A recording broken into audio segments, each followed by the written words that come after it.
Okay, it's gone time. Councillors, I'd like to welcome you to the council meeting for the 4th of March, being held here in the Town Hall in Enniskillen. Before we go into any of the business, it's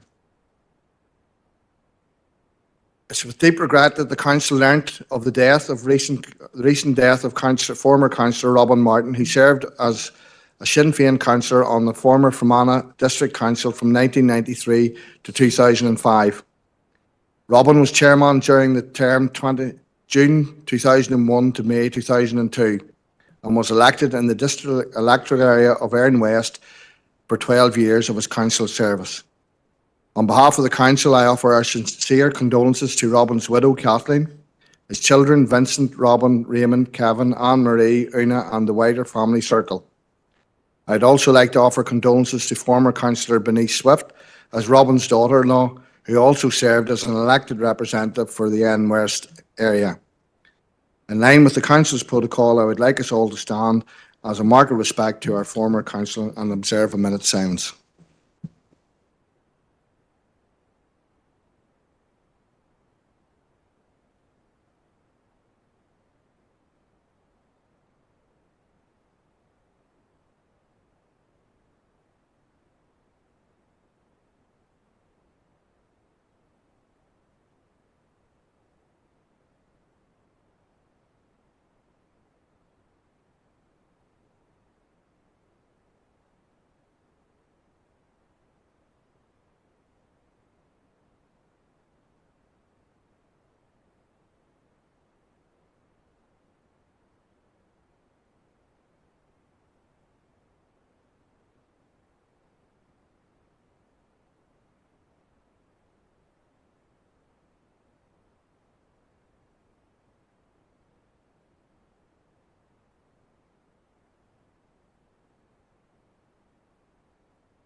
Okay, thank you, councillors. Councillor Anthony Feely had indicated that he would like to speak, so I'm going to allow Anthony to speak. Thank you, Chair, and thank you for giving me this opportunity to speak here this evening. On behalf of the Sinn Féin Council Group, I would like to express our deepest condolences to Robin Martin's wife, Kathleen, sons, daughters, and extended family. Robin was the Sinn Féin councillor for Erin West from 1993 until 2005, and he served the people of Erin West tirelessly during those years. He was also a former chair and vice chair of Fermanagh District Council, who brought strong leadership and work ethic to his roles, working for the betterment of our county. Rest in peace, Robin Martin. Thank you, Anthony.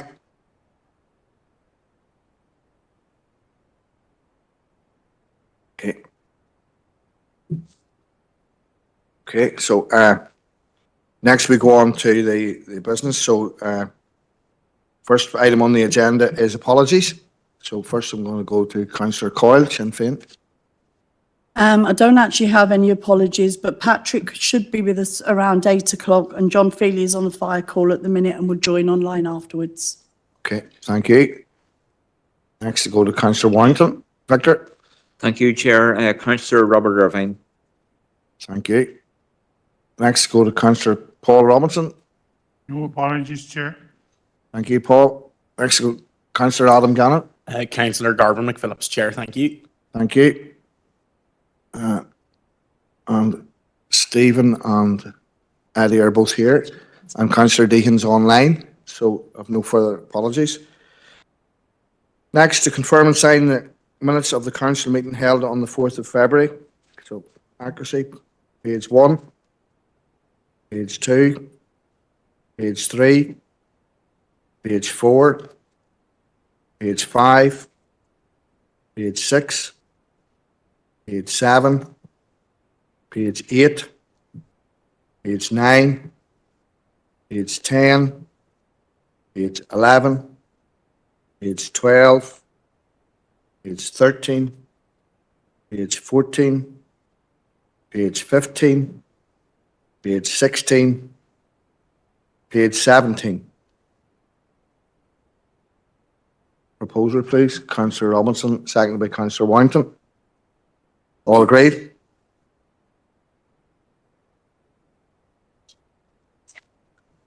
Next, we go for accuracy of the special council meeting held on the 6th of February for accuracy. Page 1, page 2, page 3, page 4, page 5, page 6, page 7, Sir Gannon on page 7. We'll let you in, Adam. You had contacted me and used the standing orders.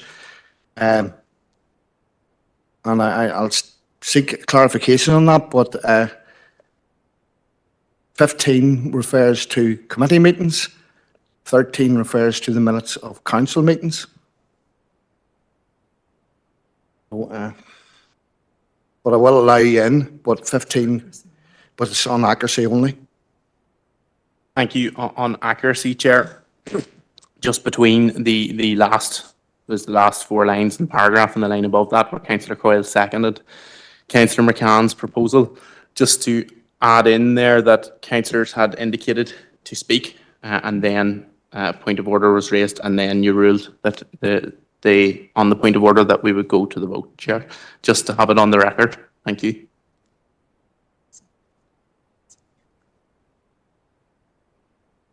Okay. I need to get agreement then from members if they want to amend the minutes.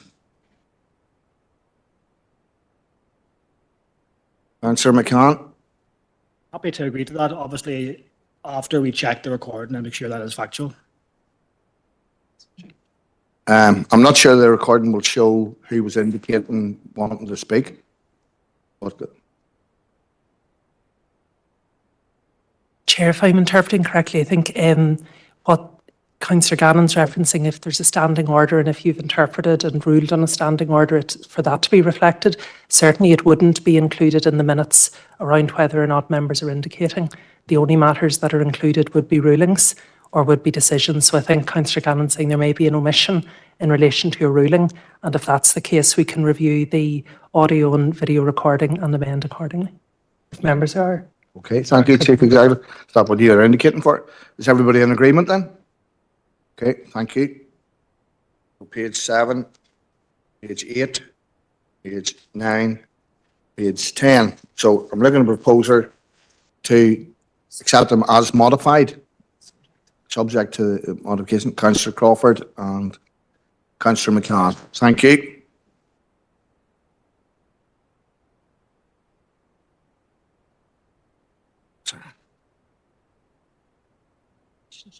So next we go declarations of interest.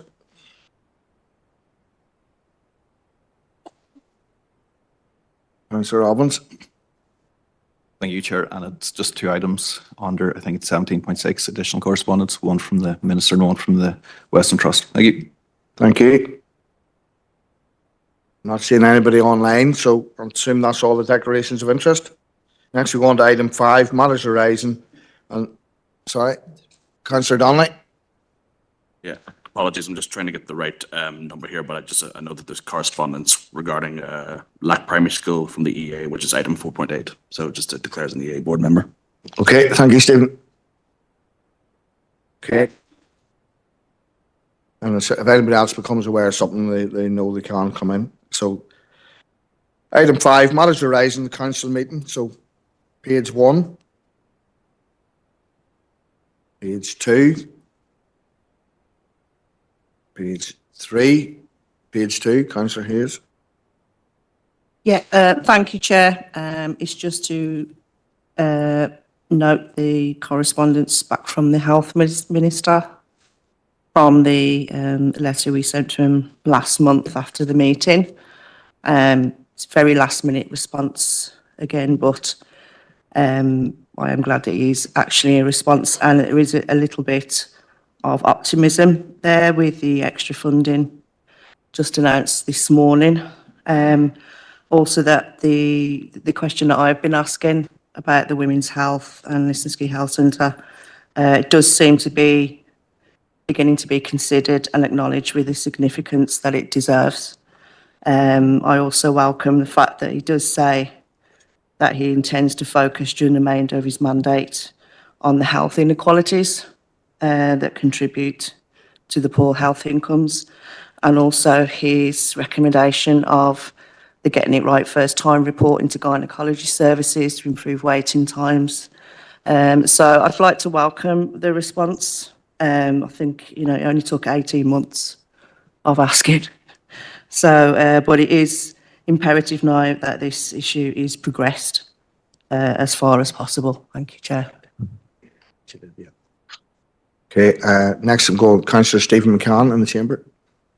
Thank you, Chair. It's just to extend thanks to yourself and to Democratic Services for the quick turnaround and the chairman's reception for St John's. The date, I think, is the 19th of March at 11 o'clock in Omagh. So hope to see as many councillors there as possible. Thank you, Chair. Thank you. I'm going to go online. I have Councillor Josephine Deegan, first of all. Thank you, Chair. Well, I want to echo and support Councillor Hayes' comments and to welcome the information contained in the lengthy letter from the Minister, but particularly to welcome the additional funding announced today for the introduction of multidisciplinary teams. Chair, there's going to be £61 million invested in multidisciplinary teams. That money will be spent in completing multidisciplinary teams for the existing federations which have it, and also roll it out to 5 new federation areas, which will include our area, the Southwest GP Federation. So I welcome that, and I do hope that those teams can be put in place as quickly as possible. And I know that it's something that this council has been lobbying for a long time. So I do welcome that news, and I think it will bring considerable benefits to the delivery of GP and primary care services. Thank you, Chair. Yeah, and you're seconding the noting of that correspondence, Josephine? I am. Thanks. Yeah, thank Chair. you. Next, I'm bringing in Councillor Anne-Marie Fitzgerald. Anne-Marie, can you try and keep your camera on? Am I not on? Hello? Yeah, that's you're back on again. Oh, can you not hear me? No. Sorry, I always keep my phone on, or I always keep my camera on, but for some reason my phone keeps knocking me off the camera, but it's still on live. No, it's page 4. Are you happy enough to go with page 4, or do you want to continue on, just Chair? You want to come in page 4? Please do, yeah, 4.3. Yeah, okay, that's fine. Councillor Seamus Green in the chamber. Thank you, Chair. It's just following on from Councillor McCann's mention of a chair's reception. I thought it was maybe a good chance to come in. I was going to request a chair's reception for the Southwest College All-Ireland Corna McLean Cup winners who recently there defeated New York. I know there's a lot of connections with that team and with members of the council and people that works in the council. So I would request that, and I will put the form in officially on that if that's acceptable. Yeah, that's lovely. As soon as the paperwork's in, I'll have a look at it. Anthony, Councillor Anthony. Yeah, thanks, Chair. Yeah, I'd like to second that. It's a great achievement. They were beat in the final last year. It's great to see them come back and win it this year. So we're happy to second that.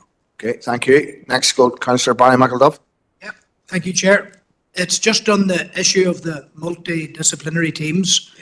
There's a direct link, I believe, between accommodation, primary care accommodation, and the ability to deliver the multidisciplinary teams. So I'm wondering, for example, delighted to see that there's major progress underway in respect of Lisnaskey, but the second priority area that was identified within the Western Health Trust was always Carrickmore in terms of physical accommodation. So I wonder, could we write to the Trust or the department, whichever is the relevant one? Sometimes it's the SPPG, so it can be complicated as to which unit of the health service it is. But to ask the question, how will the lack of proper physical accommodation hold back the release of the multidisciplinary teams? Because a large rural practice with well over 10,000 patients needs to have the full panel of health professionals available to the population. And if the physical accommodation's holding that back, how can that be overcome? That would be my question. Thank you, Chair. Okay, thank you. I'm looking, somebody to second Barry's proposal. Thank you, Dermot. Councillor McCardle. Okay, so have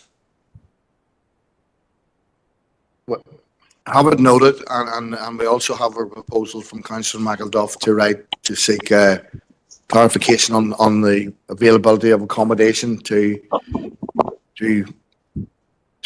facilitate the multidisciplinary teams that we're hoping to get into the area. So we're all in agreement with that. Yeah, thank you. Next, we go on to page 4. Councillor Fitzgerald. Yes, Chair, thank you very much. Sorry, I'm switching the devices here. Yes, Chair, you were at a launch last week of the tourism conference, or it's coming up, and as somebody had said to me that why there was no speakers asked to promote the Omagh and the Sperrins region at the registration conference last week. They were quite annoyed and upset that that the Omagh and the Sperrins region wasn't asked to speak at it, and just that, and the only focus it was on was from the Fermanagh end of it. So that's just disappointing from this end. I wasn't personally at it. Okay, Chief Executive is going to come in on that one. Okay, no, Chair, thank you. And I know we did have a number of councillors at the event. So firstly, the theme was on regenerative tourism. So it wasn't actually location specific. It was based on the themes or the theme of regenerative tourism, and in particular, the role that landscape plays as part of that. We did have a speaker from the Geopark, which was focusing really on the cross-border cooperation and also the inclusion recently announced of shared island funding. But certainly the Sperrins was referenced throughout, and I know there were a number of delegates from the Sperrins who were in attendance. So we're happy to reflect on the feedback, but I don't think it's correct to say, Chair, that it was geographically based. It was actually thematic on regenerative tourism. Thank you, Alison. I suppose maybe they just had said where it was cross-border from Geopark. Maybe they thought it might have been cross-council as well, you know what I mean, for initiating tourism as well. But appreciate of the Chief Executive for the explanation. Thank you. Councillor Mark Ovens. Thank you, Chair. It's very briefly, it's item 4.2, the Dalradian Public Inquiry. Chair, last month I asked about costs, and I was encouraged after that meeting to submit a Freedom of Information request, which was a strange way, I think, for a councillor to be told to find out information. But anyway, regardless, I did. But I've subsequently received 2 emails from the council saying we're very sorry, we're going to have to delay passing this information to you. So it's really just to acknowledge or highlight that at the first point. So, Chair, just in terms of where we are, I think there was an update provided previously to the Policy and Resources Committee. That only included the information up until, from memory, the end of November. That obviously didn't include any of the hearings during January, and there have been significant costs incurred, no doubt, since the latest costs were provided to the Policy and Resources Committee. So, Chair, the first query would be, could we get an update on just of how many, of the quantum of costs that have been incurred, and the level of invoices that have been submitted? I'm not asking for a copy of the invoices, but just the quantum of the invoices that have been submitted, both legal and outside consultancy. And then finally, Chair, there was a reference at last month's meeting where I think it was said that provision had been made within the 25-26 budget, the resource or revenue budget, for the participation, for the council's participation in this inquiry. Could I just, ask for absolute clarity tonight? What is that level of provision? Thank you. Chair, just in relation, I'll ask, maybe defer to Jill for the policy and resource. My understanding is all invoices that we have received to date have been reported, but I'll certainly clarify on that. In relation, and we'll certainly follow up on the freedom of information. I know I was off for a week, which may have delayed matters. In relation to the provision, we have made similar provision in the context. I know it was not reported accurately last time, so any representation that we have on the public inquiry will be charged against our corporate management budget. A total provision of 400,000 has been made for corporate management generally, of which the representation of the inquiry will be charged against. Jill, okay. Yes, Chair, I just can clarify that the Policy and Resources Committee in February, the it included information on the invoices that we had received to date up until a day or two before the Policy and Resources Committee meeting. So that was the most recent information that we had in relation to the costs for both the legal costs and also for the consultancy costs. Okay, thank you. Next, go Councillor Seamus Green again. Thanks, Chair.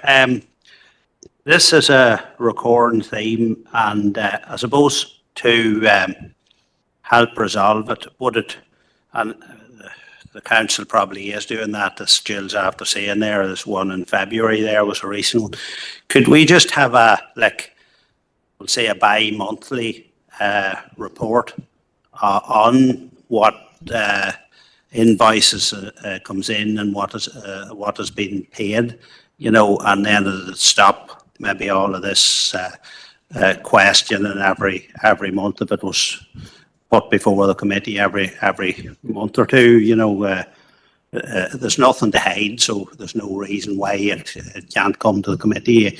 If there's nothing, it can be put down. There has been no invoices.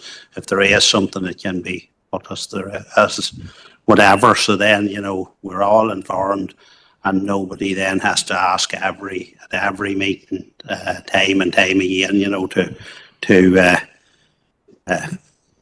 see what has come in. Thank you. No, that's. You've already been in, Mark. Right. Unless you're coming into second, Seamus. That's exactly what I was going to do. I think that's a very good idea. Okay, thank you. Thank you. So you've heard Councillor Green's proposal and seconded by Councillor Robbins. All in agreement? Thank you. So page 5. Thank you, Chair. Just a couple of items. Firstly, Chair, to advise members, just the first set of recommendations that we have, the Chief Executive of Tourism Ireland has accepted our invitation to an informal meeting, and that will be held on the 7th of May at 4 p.m. And that will be here, like hybrid, but the base would be Enniskillen and or WebEx. And then the latter recommendation, Chair, item 3, just to confirm, Dr. Archibald did speak at the tourism conference on the 27th of February, but she then had met previously with the council on the 26th of February as per our invitation to discuss a variety of tourism and economic development initiatives. Following that meeting, Chair, we have received correspondence from Invest NI, and it's regarding the spend per head in the district. So that has been attached. It's in the other correspondence folder. It's item number 2. So in summary, the assistance offered to the Fermanagh and Omagh District Council has been in the quantum of 13.75 million. That equates to £149 per head, and we're ranked 8th of the 11 councils, and that's a cumulative figure from 2019 to 20 to 23-24 inclusive.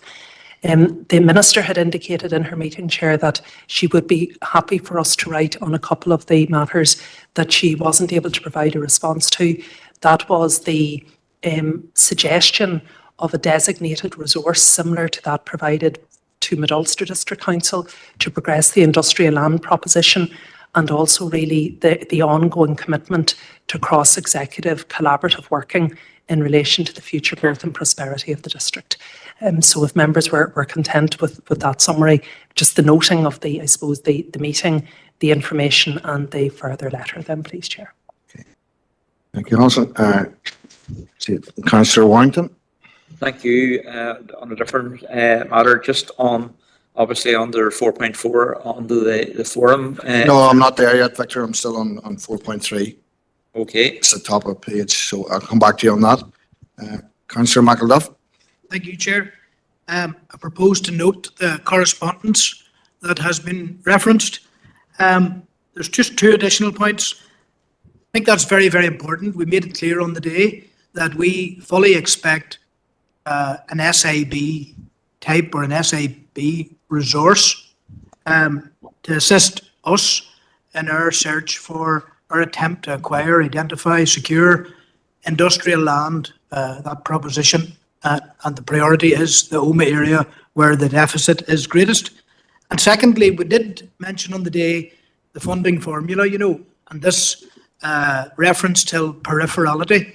We found it strange that this council area would be categorised as just the same level of peripherality as Armagh, Banbridge, Craigavon in terms of distance from Belfast, etc.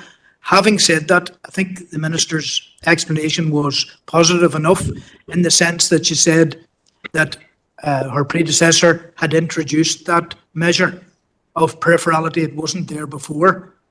So it was an improvement, but if there was a subdivision within peripherality, then we would be entitled to additional support. Thank you, Chair. Thank you. Councillor Anthony Philip. Yeah, I'd just like to agree with everything Barry said there and second the proposal. And it's good to see a meeting going to be scheduled with the Chief Executive of Tourism Island. That I look forward to that. Good to see that. Second the proposal. Okay. I'm sort of disappointed there, Seamus. I was expecting you to use this as a window to come in. I did read an article, maybe you missed it, that the Invest NI, it has been recommended that they move from their Bedford Street offices in Belfast and relocate. I thought maybe you might have had a proposal around that. But, oh, there you are. Maybe a bit of prompting. Somebody there suggested maybe I'd come to Bruckber, but I was thinking Cunyon maybe. But no, I suppose I've talked about Invest NI and the lack of investment that much, and I did bring it up with the Minister in relation to the 2015 figures, where Belfast, I think, was getting £2.50 per capita. We were getting 25p. I think it was 25p or 33p. I'm just off the top of my head, I can't remember. But it was something really, really low per capita. So I did request the up-to-date figures to see had that improved.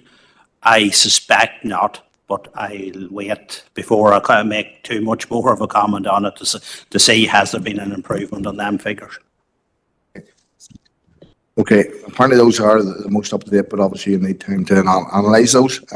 You've heard the proposal by Councillor McElduff, seconded by Councillor Feely. All in agreement? Thank you. Sorry, Councillor Deacon.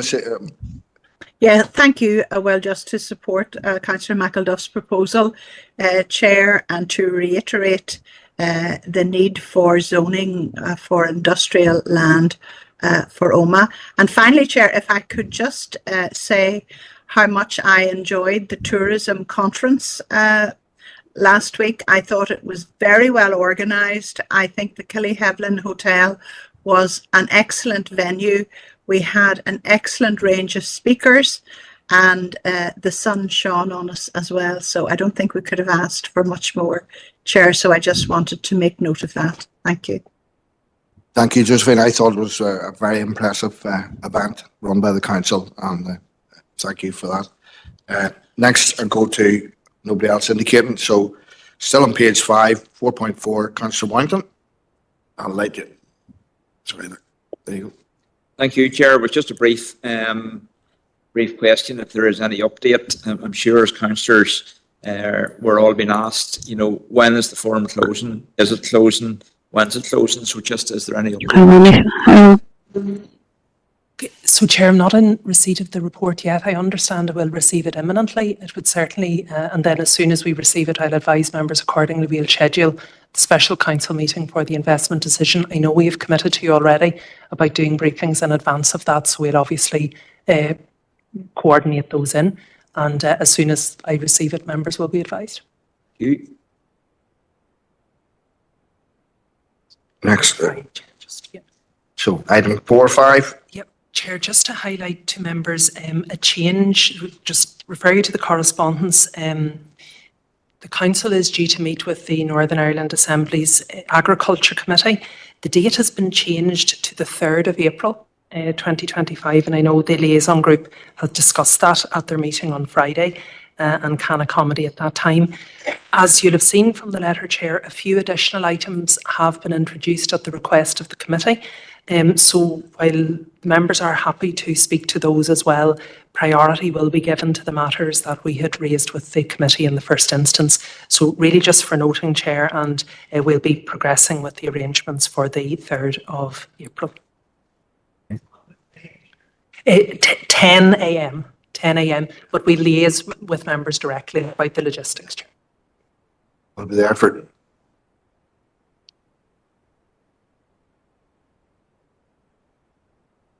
It's okay.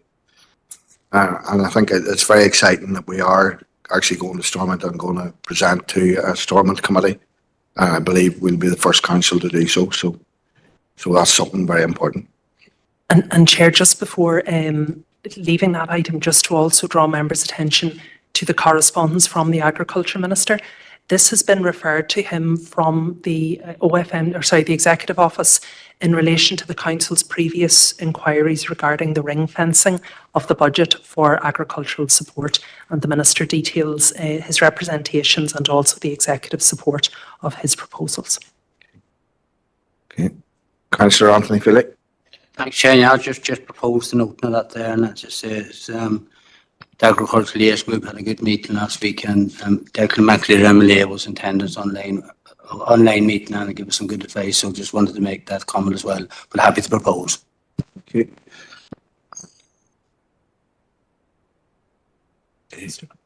Are you seconding, Seamus, or? Yeah. Okay. Thank you. So we're now on page 6.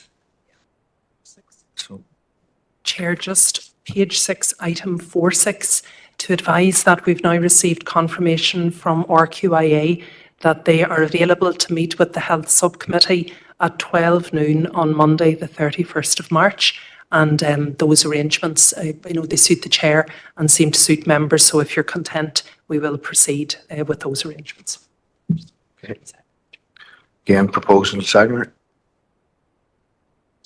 Councillor Robinson and Councillor Hoggs. Thank you. All in agreement?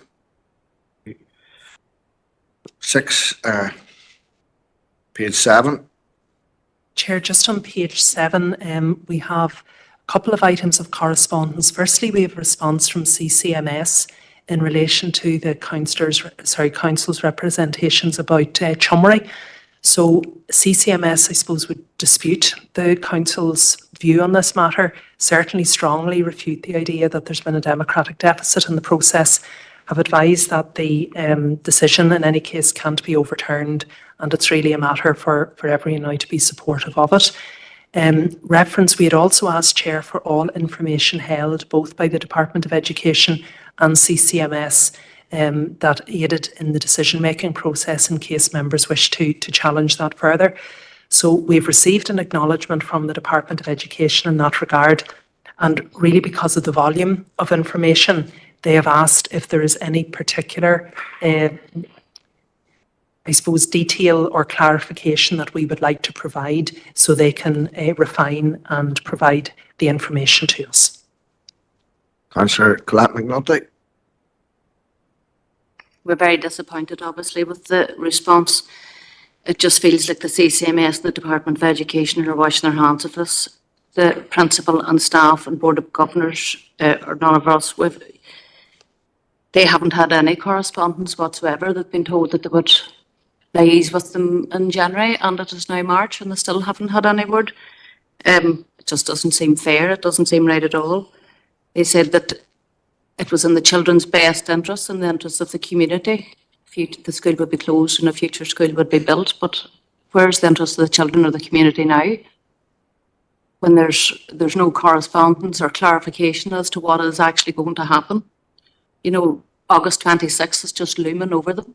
So very disappointed. Okay. Councillor Campbell. Yes, Chair. I suppose I'd echo the comments of Councillor McNulty in respect to this, and the CCMS, I think, are well, they're not going to meet us and they're not going to communicate much with us, but they haven't been communicating, as Councillor McNulty said, with the school either, not in respect of any plan. So this has been ill thought out, and really they're now hoping that plan can be hatched. And really it's an old story that we're familiar with from the CCMS, bringing forward proposals to close schools and really frightening the community and not really worrying about what happens next. And that's what's happening here. And I suppose the letter is disappointing. You know, the CCMS, of course, are battle hardened in this type of lobby. They've got it, you know, hundreds of times before. But I would really ask, you know, whose battle are they fighting here? Because it isn't the future of education in the Dromore area, you know. And all I can do is leave it at that, Chair. Okay, thank you. Councillor Stephen McCann. Thank you, Chair. And just to agree with the two previous speakers, and you know, you'd be a bit frustrated with CCMS. You know, there most certainly is a democratic deficit in that they won't beat us. You know, and there's still questions to be answered about their role in this proposal. I suppose if you look at the DPs, that DP 706 and 707, 709, 705 maybe, the first paragraph of that document, which is over 154 pages long, is that a proposal under Article 14 of the Education Library Order has been submitted to the Education Authority by the Council for Catholic Maintained Schools, by the CCMS. You know, so we would need to ask them basically questions that we've been asking, you know, and they were just refusing to answer us, you know. So it's clear that they won't meet us. I don't think there's any point in writing back to them, but there is a democratic deficit for sure. Thanks, Chair. Okay, sorry, I'm going to ask Colette, would you be happy to note? You don't have to agree. Yeah, and Stephen or Glenn, would you be happy to second noting? Thank you. So, proposal to note, move on. Okay. All agreement. Next we go to 4.8. No, Yeah. sorry, Chair, just before that, to confirm, we have a letter from the Department of Education regarding the RAISE programme, just to confirm that officials would be happy to meet with us. Again, we did meet previously, Chair, I think it was the 12th of September, but we're liaising now with the team to get another briefing arranged, and we will update members as soon as that's confirmed. So just a proposal and seconder to note. Proposal and seconder to note. Councillor Robinson, Councillor McGrath, thank you. Right, 4.8. LAC is correspondence for LAC primary school as well. Yes, Chair, we have received correspondence from LAC, and this is from the Education Authority. And really the Education Authority is saying that they're engaging directly with the school and also local schools as well, and particular reference is made to LAC Primary School in this regard. Or sorry, Kesh, Kesh Primary School. Yeah. Councillor Rosemary Barton. Thank you, and thank the Minister for that letter that you've received. Really, most of the pupils will be going to Kesh Primary, I understand, and I do hope they will receive the attention to detail in relation to their education, as much attention to detail in their education as they did in LAC, because the classes were small and they thrived in that community, and I hope the same going forward for them when they go to Kesh. Thank you. Thank you, Rosemary. You said you proposing to note? Yep. Thank you. Seconder for that, Councillor David Mann. Thank you. Again. So next. Page 8. Page 8, Councillor Robbins. Thank you, Chair. And it's item 6.2, the issue of the waste. I suppose, Chair, I raised this originally at the meeting last month, and from the outset, I suppose I should say, I do think there's been an improvement in the month of February. There's certainly, just from where I was sitting, it didn't seem that there's many routes or many caddies being missed in the month of February as there was in the month of January. So that's quite positive, actually. So I commend the officers and again, all the staff on the ground for that. But I would just make the point, though, that whilst the number was down, there still seemed to be quite a significant number in the month of February. And even today, I think I saw a notification earlier that there'd been 3 routes missed. Which are really, my remarks tonight really aren't so much on that. It's more just to note that just for a second. But then it's in relation to this other issue of waste management. And so it's not routinely being talked about in open session, but it's not confidential, because I know it's been talked about in other committees as well. I mean, Chair, there's this direction of travel within the council to move or to introduce this online booking system for household recycling centres. That I have in the past expressed quite significant concern about. I still think the council hasn't done a great deal of engagement with ratepayers or households on that point. So, Chair, it would be useful tonight if we could get a further update in terms of where we are with that, in terms of timescales, just really in terms of next steps, and particularly over the communication with local households in terms of how this is going to be taken on, because, you know, as I say, it isn't confidential, but, and I'll not refer to what has been discussed under confidential, but this hasn't been talked about so far. So it's on the agenda tomorrow night, and as a councillor, you can apply to the chair for speaking rights, and Councillor Coyle, I believe, is the chair. So if you want to speak on, oh, sorry, Councillor McPhillips is now the chair. So if you notify him that you want to speak on this, you will be allowed to speak on it tomorrow night. If you're happy with that, and then I can keep moving on tonight. And the papers are online, so you can have it. So. Page 9, page 10. Chair, just on page 10, item 11.2, just an update in relation to the meeting for the Sillies River. So the meeting has now been rescheduled with DFI via WebEx, and that'll be at 4:30 p.m. on the 3rd of April. Okay, so invitations will issue for that. And then we'll maybe just get that noted, Chair. And then secondly, we had written to Minister Kimmins in relation to the Omagh flood alleviation proposals. So the Minister has accepted our request to meet, and that meeting is proposed for Wednesday, the 28th of May at 3 p.m. in James House in Belfast. So if members are content that we would accept that, and we can arrange the logistics closer to the time. Okay. Councillor Stephen Donnelly.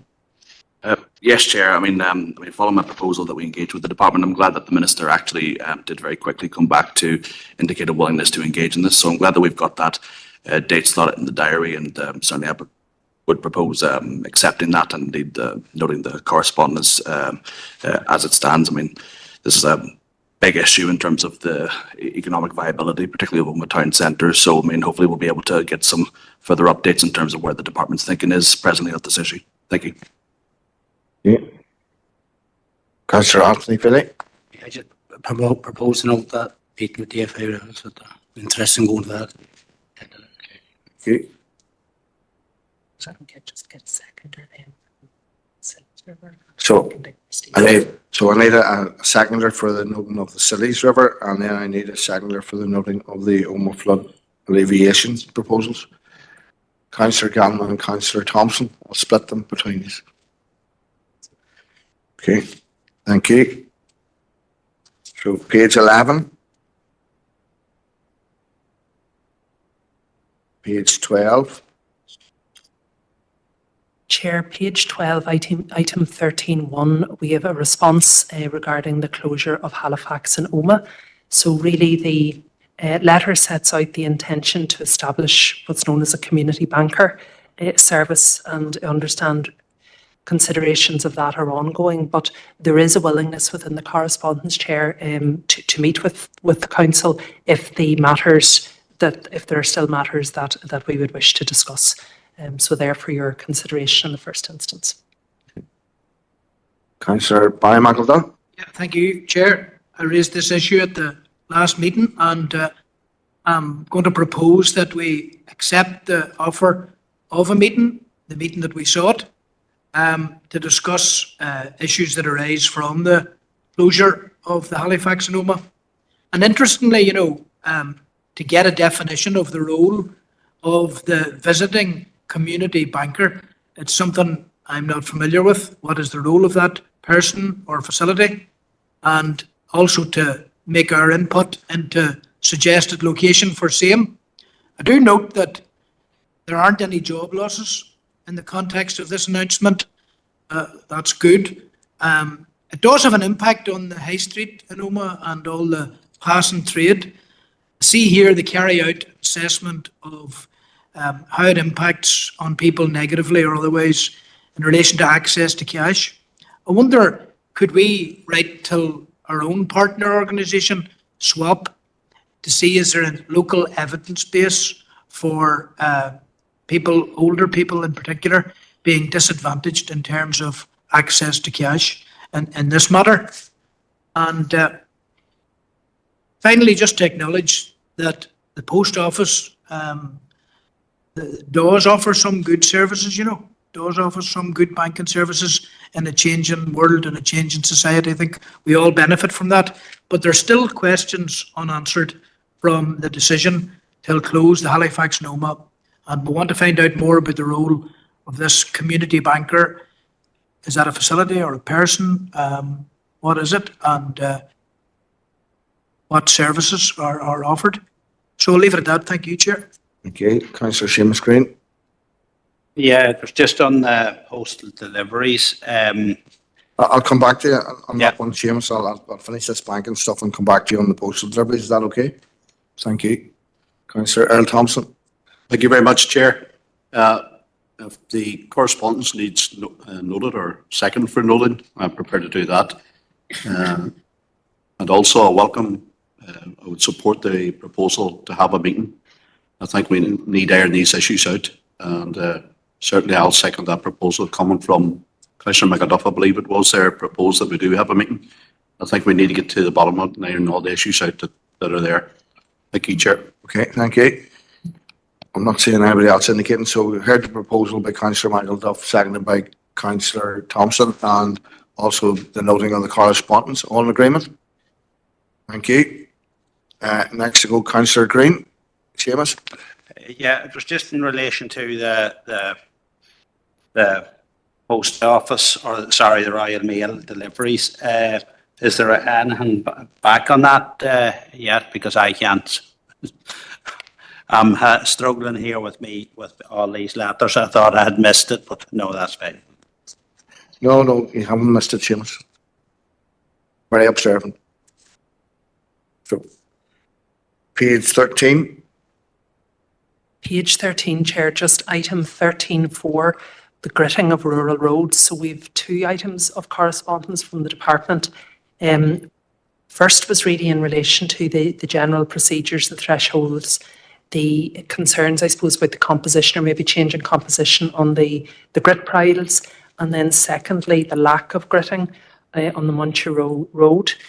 So in terms of the latter item, Chair, the Minister has advised that as this is only a C-class road, albeit one that is heavily used, it's below the threshold and therefore cannot be included on the salting schedule. Okay. Councillor Green. Yeah, I seen where in one of the responses was that the grit piles had been put out before in a timely order.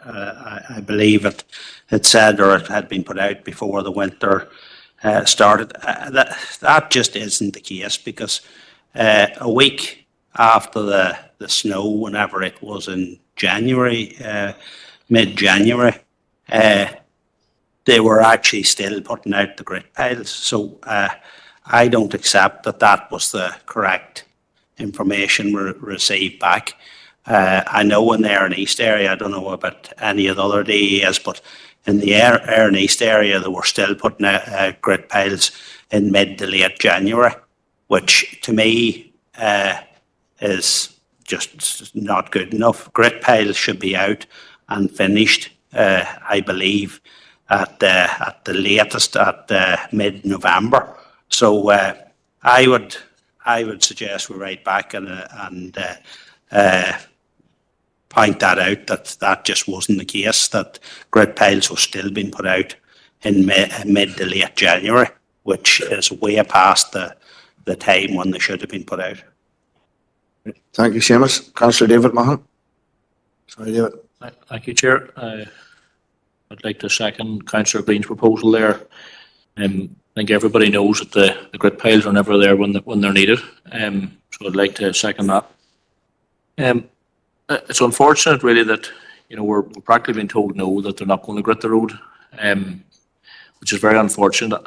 In relation to the gritting piles, who's meant to do the gritting from the gritting piles? Because if a farmer or somebody living on that road gets up on a bad morning, literally the hill there, I'm sure you know the hill I'm talking about. You couldn't walk down that hill to put out grit. When it's bad, it is that steep. It just beggars belief how this can happen. It is happening all the time. There also was a paragraph there in one of the letters in relation to the arrangements made prior to the start of the winter with farmers, a list of farmers, contractors. to be called on to assist, and it's not cost effective. So I'd just maybe like include in the letter a bit more detail on that, who that would be, and the cost that might be involved there. Thank you. Are you happy with that, Seamus? Thank you. Councillor Barton. Thank you. Yeah, my question is similar to Councillor Mahon's.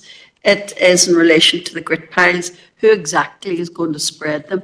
If you have a car, 2 or 3 children in it, and a lady in it, or a gentleman, they're not going to stop the car on a slope that has very little grip and have the car slide on further down to grit a road. It's not practical, that. And yet they're expected to do it. And the second thing is too, I would like a list of the farmers locally that are detailed, or could be detailed to improve the gritting of the roads. Thank you. Councillor Declan McCardle. Thank you, Chair. This letter of response is going to get longer. I was thinking that could we also put in the letter of a lot of rural schools are not being gritted. The roads outside them not being gritted. And with a lot of children going to schools like that, and their mother and father bringing children to school, icy conditions and stuff like there.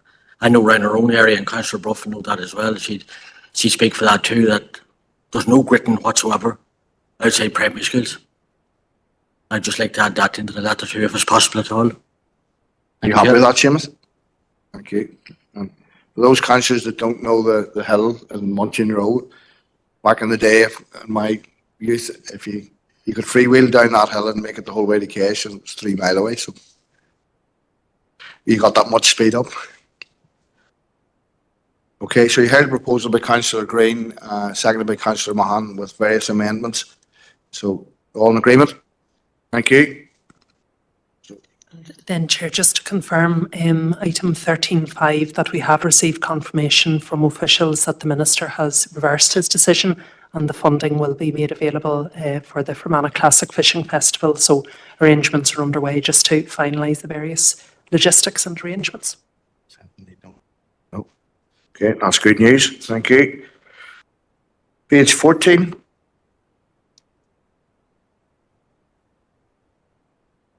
Page 15. Chair, we have received, members will recall there was quite extensive discussion about Storm Éowyn. So we really have received responses, I think, to the vast majority of letters. I'm not sure, Chair, if you just want to, how you'd like to comment, but maybe just what I would say just before.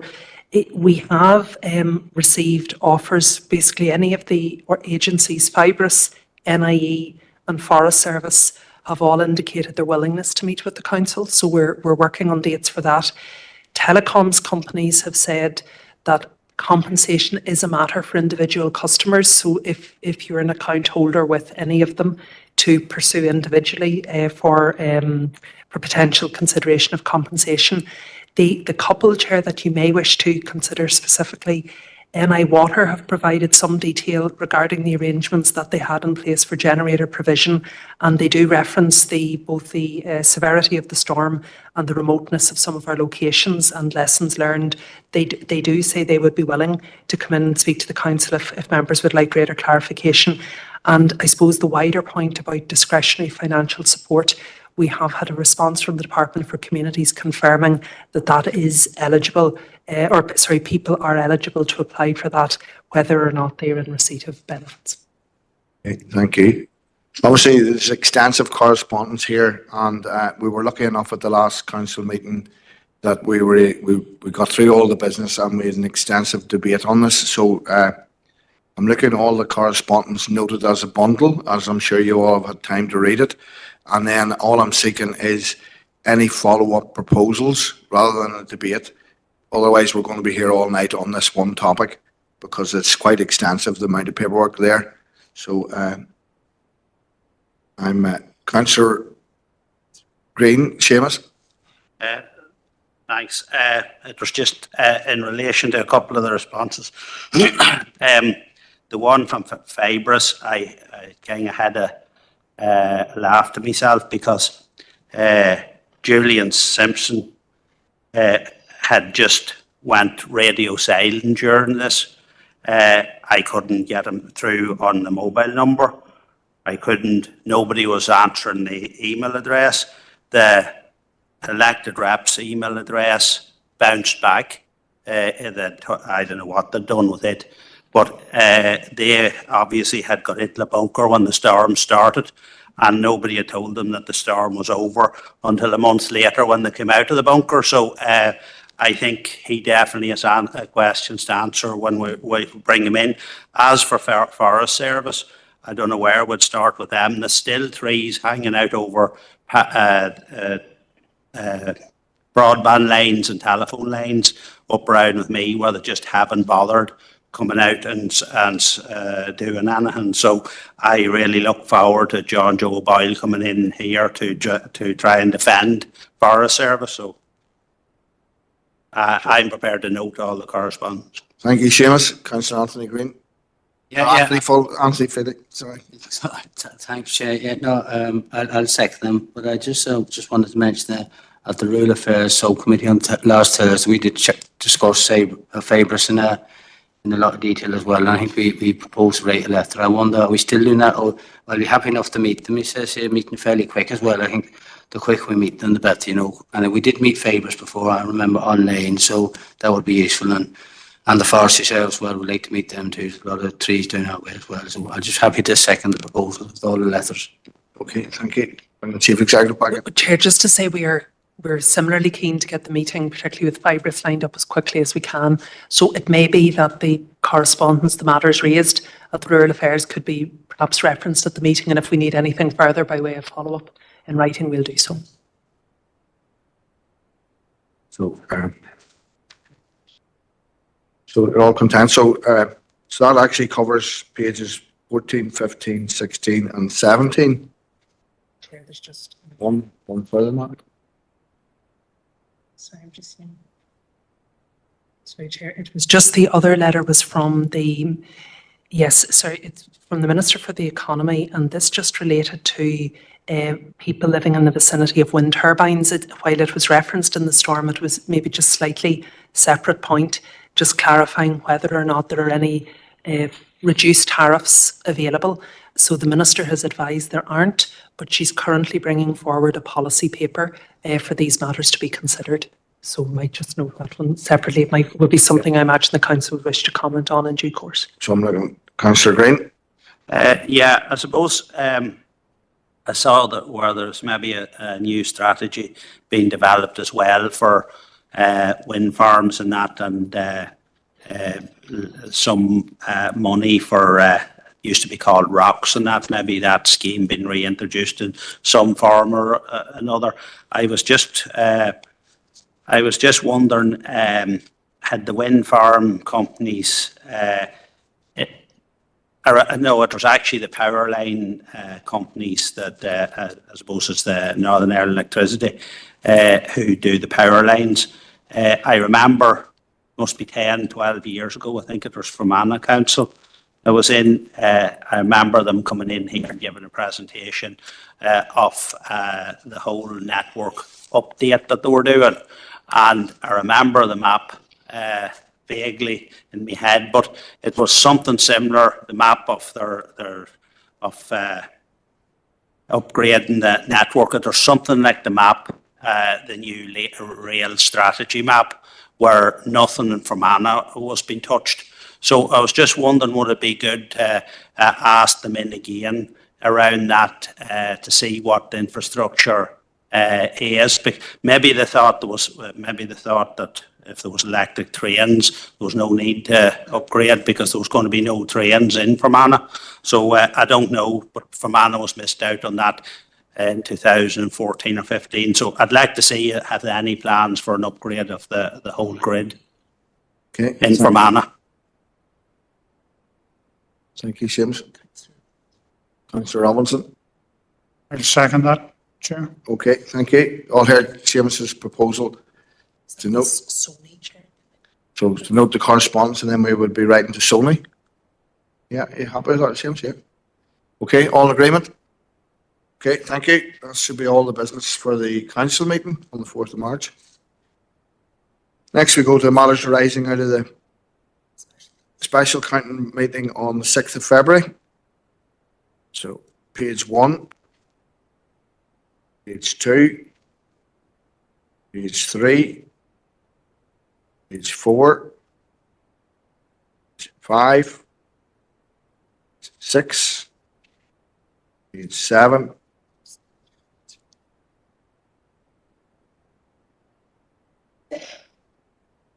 Councillor Gallen. Thank you, Chair. So obviously on page 7 there, I'm going towards the bottom of the page again, and how the decision was reached on reaching the rate. And thank you, Chair, for letting me come in on this. Obviously, I know at the time it was disappointing, and many members of the public expressed their disappointment. To say expressed their disappointment is putting it lightly, how they may have phrased it. And I think it is important to note that, whereas myself and others had indicated to speak, it's the first time ever in my time in the council that further discussion around the rate has not been permitted. And this is, the rate setting is the biggest, probably annual decision we make as a council. And given Sinn Féin proposed made the proposal for the increase and they have a majority in the chamber, we would have likely reached the same outcome. But I think it's very important that all councillors have their voices heard, and the opportunity to have their voices heard, because many people, I know people who contacted me, said they felt their elected voice had been let down and not been heard on the night.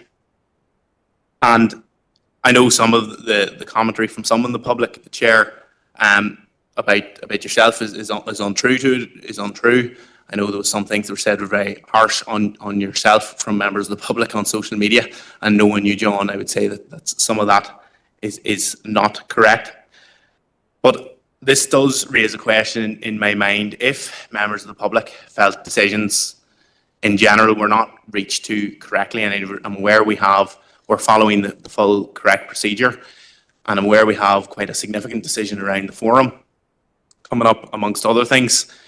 I would like to seek legal advice on if something like that, if, say, a standing order wasn't followed, or a member of the public felt it wasn't followed and they challenged, what would be the outcome of that? Would they have a case against the council? I don't want to see us vulnerable to future cases, and we need to learn from that. I appreciate that might be in confidential, Chair. But the other thing I want to raise, Chair, is obviously you made a decision on the night to go to the vote, which is your right as Chair. But I would like a reason for that, Chair. I was reported to myself by councillors from multiple party groupings in the council that you said something to the effect of that you didn't want the meeting to go on all night after the fact, and that was reported to me by multiple. I'd like you to clarify. Yeah, I'll stop you there.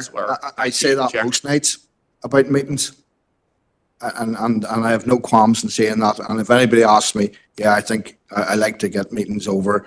But I also allow, and you will find that the vast majority of the meetings I have chaired have gone to the last minute and beyond. So that's not a fair correspondence. And my rationale is quite clear, and I will refer to Philip on this.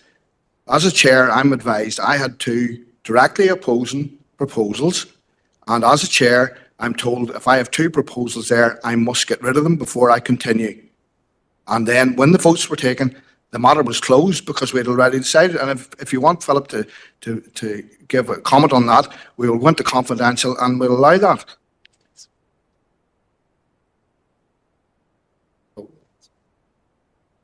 So, if you want to continue there, Adam. Yes, please. I'll take you up on that offer, Chair, of in confidential. Obviously, we might need to go in immediately. It depends on how you want to run the business. But Chair, just in terms of it, it seemed very strange on the night because, again, we've had in previous, and obviously you're a different chair, but in previous years we have had conflicting proposals made and discussion has been allowed on such an important decision. Going forward, I don't believe I've ever allowed I've taken advice previously, and I have never allowed more than two contradicting proposals to go on a motion. They've cleared the decks and heard them and had them put to the vote. But your time's now up anyway, Adam, so. Chair. Yeah. Chair, just very briefly, and I know you'll obviously want to allow debate, but I think members do need to be cautious in this matter, and just refer you directly to Standing Order 29, which specifically highlights that the Chair's ruling on these matters cannot be challenged.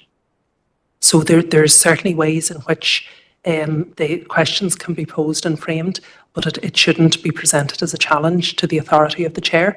And just to confirm for the record, Chair, the meeting was run entirely in accordance with standing orders, was fully procedurally correct.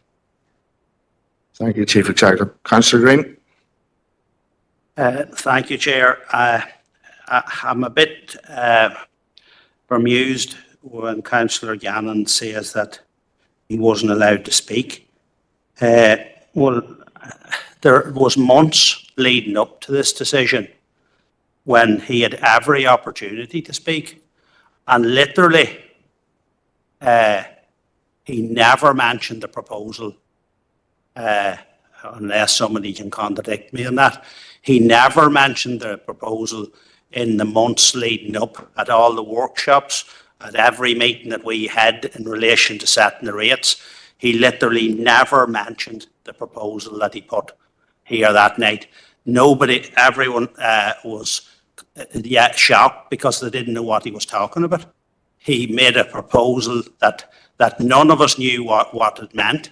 He had never suggested to us what it had meant, and he didn't explain what it meant when he made the proposal. It was baffling.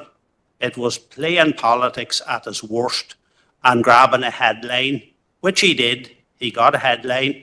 He got criticising the council. He got criticising the chair, and he grabbed his headline. He's now looking about another headline, and he probably will get it, but he had piles of time to speak, the same as the rest of us in the lead up to the setting of the rates. That meeting is not for negotiating on how the rates are set. That was done previously for months before. You can't come in on the night that rates are set with a completely new proposal and expect to be taken seriously. So, he got his cheap headline, and, fair play to him. Councillor Stephen McCann. Thank you, Chair. And it's just broadly along the lines of what Councillor Green had said there as well. Councillor Gannon is painting a picture that he was silenced on the night of the rates meeting, but that's not the case. He spoke at length. He brought a proposal forward, which, as Councillor Green alluded to, was made out of the blue on the night of the decision being made. And as Councillor Green has said, and as everyone here knows, the rates process takes a number of months where we all engage as a council and we engage as party groupings, and we tell the officers what we're looking for or what we can accept, and it's a long process. And Councillor Gannon came on the night with a proposal which basically undermined all them months of work. And then when the vote was passed, or the vote was called for, he tried to grandstand, and it's a pity that he picked a new chair, maybe as a deflection, maybe. But he basically came with no proposals and nothing positive to offer the process. And now, and following on from that meeting, this is a distraction from the SDLP's lack of involvement in the rates process, which is regrettable, Chair. Thank you. Okay, Councillor Warrington. Thank you, Chair. Well, obviously, everybody was aware of the headlines in the papers after that meeting, and Councillor Gannon's suggestion that the council chair should resign is frankly rather bizarre. Councillor McCloughery is the Ulster Unionist Party's choice for chairman, and he's doing a fantastic job representing everyone across the council area. On the night in question, the chairman was faced with two proposals, and they were put to the floor. It was clear that further discussion would not change the decision that was made. In fact, it wasn't going to change anything. It appears that this individual, in an attempt to grab headlines in the local media, resorted to making ridiculous comments to the newspapers when his initial efforts failed. Thank you, Chair. Okay, thank you. I'm looking at a proposal to go into confidential or do it? No, I think we'll get it out of the way now. So I'm looking proposal to go into confidential. Councillor Crawford, seconded by Councillor Gannon. So if you give us this.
Yeah.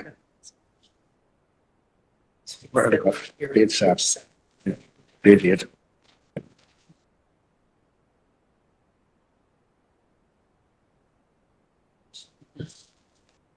Say page 7 again, or can I just?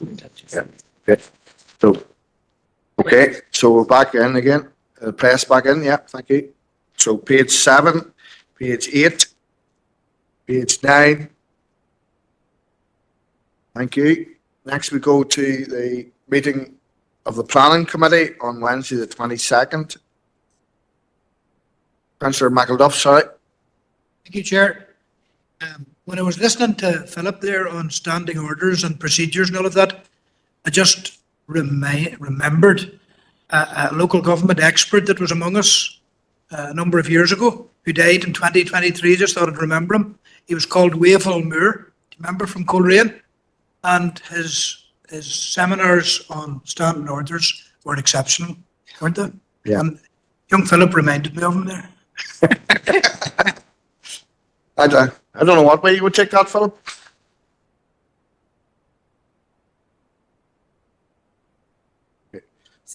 So we're on to the Planning Committee on the 22nd. So it's for accuracy, page 1, page 2, page 3, page 4, page 5, page 6, page 7, page 8, page 9, page 10, page 11, page 12, page 13, page 14, page 15, page 16, page 17, page 18, page 19, page 20, page 21, page 22, page 23, page 24, page 25, page 26, page 27, and page 28. I'm going to Councillor Tommy Maguire.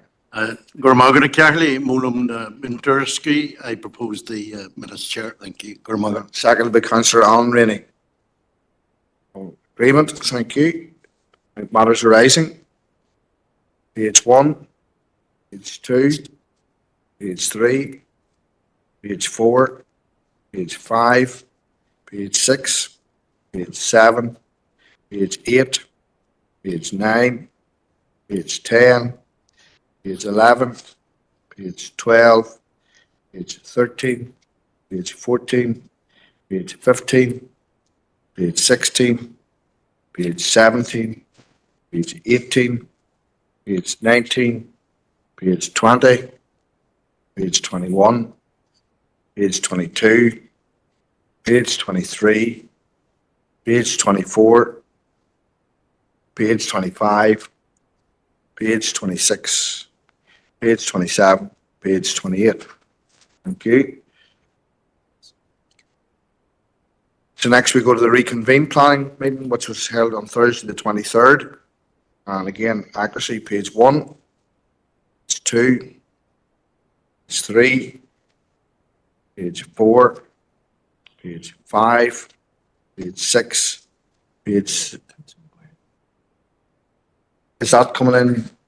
Yeah, page 7. Thank you. Sorry, Tommy. Thank you. Gormaga Carly, Gormaga Reach. August Mulum Minturski Reach. I propose the minutes again, Chair. Gormaga. Thank you. Next matters arising. Oh, Councillor Thompson, second. Thank you. I shouldn't get ahead of myself here. Page 1, for matters arising now, page 1, page 2, page 3, page 4, page 5, page 6, page 7.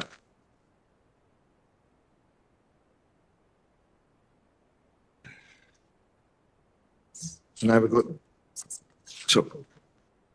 So we're at environmental services held on Wednesday the 5th.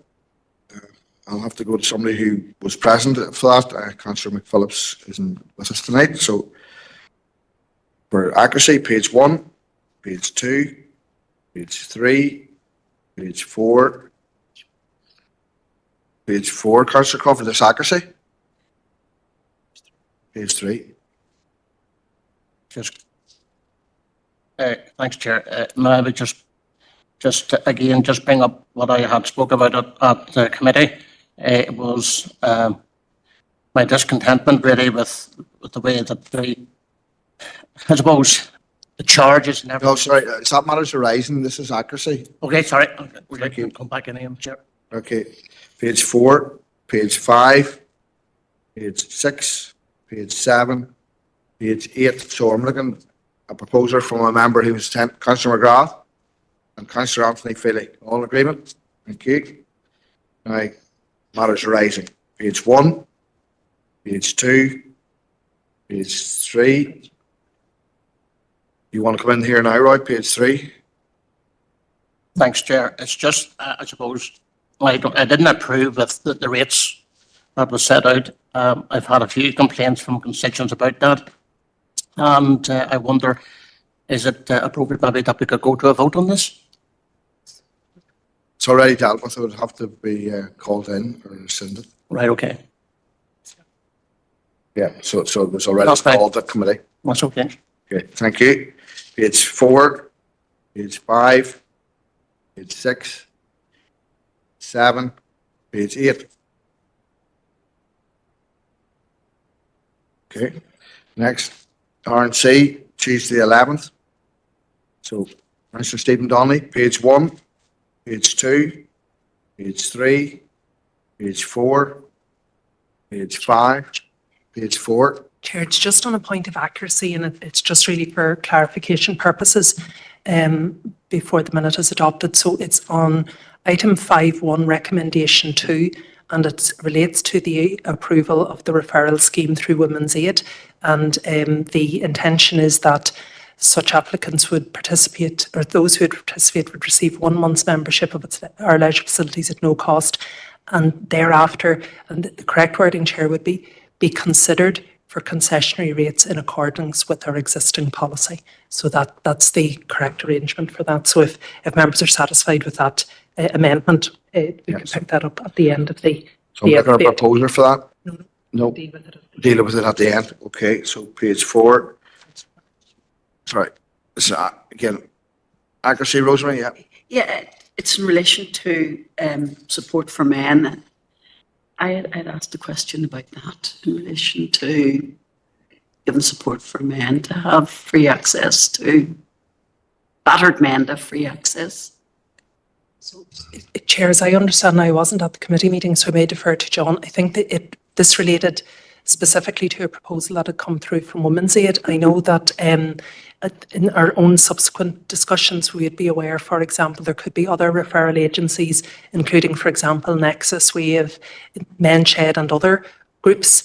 I mean, if members broadly were content with the principle that I think we wouldn't want to dilute the impact of the proposal coming from Women's Aid, but that similarly, if there were other similar referral agencies, that those would be considered in a similar way. I think that would relay the I suppose the intent, and it wouldn't diminish the Women's Aid proposal. Okay, yeah. Okay, thank you. Yeah, so we'll amend that accordingly to reflect that, Chair. Page 4, page 5, page 6, page 7, page 8, page 9, page 10, page 9. Accuracy, Barry? Sorry, I thought Yeah, it I'll was come matters back. arising. Thank you. Page 10, page 11. Okay, Councillor Stephen, Councillor Donnelly, are you happy to propose the minutes with the amendments as discussed? Thank you. Thank you. I'm looking to second for that. Councillor Thompson, thank you. So now I'm going back again for matters arising. Page 1, page 2, page 3, page 4, page 5, page 6, page 7, page 8, page 9. Councillor Michael Duff. Yeah, thank you, Chair. Item 8.2 there carries on to page 9. Workhouse Memorial in Omagh. It's just a simple request or proposal that our relevant director, I think it's John Boyle in this case, who has been working on this very supportively for us all, just to check with the Department of Health, just to keep the check going with the Department of Health almost on a monthly basis, because Minister Mike Nesbitt's letter was very positive. It said that we hope to conclude the land lease in the coming weeks. Now, later this week, I'll be meeting with representatives of the Omagh Heritage Forum and housing associations who are prepared to financially support this project, you know. So I like to give them updates at those meetings as to where we sit. And right now, it's promising that we're going to secure that land lease, you know, between the Department of Health and the Western Health Trust, so they can move to the next stage of designing a suitable memorial for those who ever passed through the workhouse. And I just noticed on the television news yesterday evening that there's a similar campaign up and running now in a part of Belfast to do with a workhouse on the Donegal Road, the Donegal Road area. And we're following maybe in a channel that was dug by people in Dungannon as well, because in the grounds of the South Tyrone Hospital, there's a very dignified memorial there to everybody who passed through the workhouse in Dungannon. And we know, of course, about the tremendous project in Enniskillen, the transformation and retaining the character of the site, all of that, that the college and the council were involved in very much together. So really what I'm saying is we need to keep on top of this almost on a fortnightly or monthly basis now, hoping that we get that news very, very soon that the lease has been expedited. Thank you, Chair. Thank you. I'm going to second for that. Councillor Thompson. I don't think you need to reply, John. I think you're aware of it. Yeah, thank you. So page 9, page 10, page 11, page 12. Page Councillor Offens. Thank you, Mark. Thank you, Chair. And it's not actually on this item, but it would perhaps even be a point of order if this is the right time to come in. It's just in relation to the proposal that colleague Councillor Crawford had made. Can I just get a ruling or clarification from the Chief Executive in terms of, it was always my understanding, perhaps I just misread the situation, but it was always my understanding that whenever minutes of a committee meeting were going through the monthly meeting for approval, for accuracy, and then subsequently for matters arising, that was the opportunity that any member of the council could make a proposal to refer a decision back to committee for further reconsideration? Or is that not the case? Or is it the case that the minutes have to be formally agreed, the decision approved, and only then can a member refer it back to committee and or bring forward a rescinding motion? Thank you. Yeah. Just to clarify, Chair, I don't make a ruling, it would come from the Chair. In relation to the procedure, if during the consideration of the minutes for accuracy, a matter can be referred back to committee. So Councillor Crawford raised, Chair then said, is that matter arising? Councillor Crawford said, yes, matters arising. The minute was adopted and seconded, and therefore the minute is adopted. Once the minute is adopted, the mechanism for a matter to be reviewed is through the call-in procedure.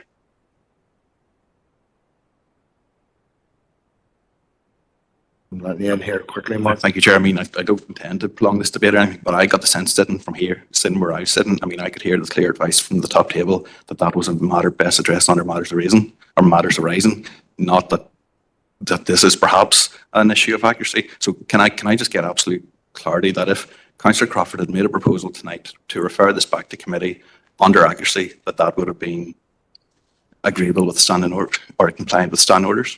Okay. So firstly, that's predicated on an assumption that a matter is highlighted as inaccurate.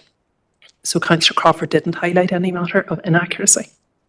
So I think you're referring or potentially conflating two things, Councillor Ovens. So in relation to the consideration of the accuracy of the minutes, so for example, regeneration and community, we highlighted two matters that were inaccurate. So they were dealt with this evening before the minute is adopted. What happens quite routinely is a member will refer to a recommendation and ask at the outset that that matter is referred back to the committee. So it's not an issue of accuracy, but it is that the minute is adopted without that recommendation. And the time for that to be done is during consideration of accuracy. That was not presented by Councillor Crawford this evening.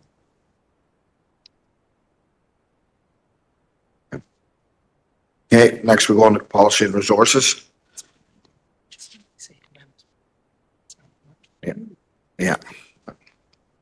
So with through policy and resources, again for accuracy, page 1, page 2, page 3, page 4, page 5, page 6, page 7.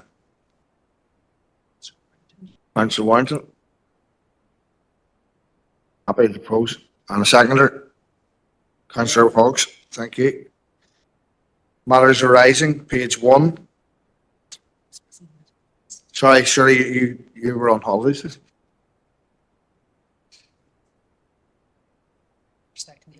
I need another seconder there.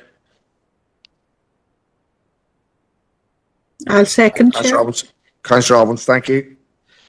Let's go through for matters arising, page 1, page 2, page 3, page 4, page 3. Councillor Robbins. Thank you, Chair. And just something very briefly, I mean, it might sound a trivial issue, but I asked the question at this PNR committee in terms of I'd noticed the last time I was in this room that this, and we are discussing in the context of this council spending money and whether it really spends money as wisely as it should. I'd noticed that this council went and purchased new chairs for everyone. I mean, there are over 50 new chairs in this room. I thought the old chairs were perfectly fine, but I'd ask the question about, you know, who took that decision and particularly the cost of that decision. And I was told the information would come back to me, but I haven't heard. So can we get an update tonight? Thank you. Was that the meeting, Chair? Was that the meeting? Yeah. Jim, do you want to come? Yeah. Sorry, Chair, I wasn't at the meeting, so I'm not privy. So is the councillor raising a matter about accuracy, or is he raising a matter about information to be provided? So if we clarify that first, and then the information I'm sure can be provided. In relation to the decision, I took the decision in terms of the replacement of the chairs. We had a number of accessibility issues, we had a number of wear and tear and maintenance issues, and it was done in accordance with our procurement guidelines. So is it an accuracy issue, Chair? Well, then it shouldn't be considered at this point. Okay. All right. So, John, if you want. Thank you, Chair. Sorry, as Chief Executives noted, the decision to replace the chairs. Sorry. Oh, sorry. No. Yeah, but I'll come back to this on matters if you want. But I mean, I think you've been clear. Page 4. Okay, so matters arising, so it says accurate at the minute. Right.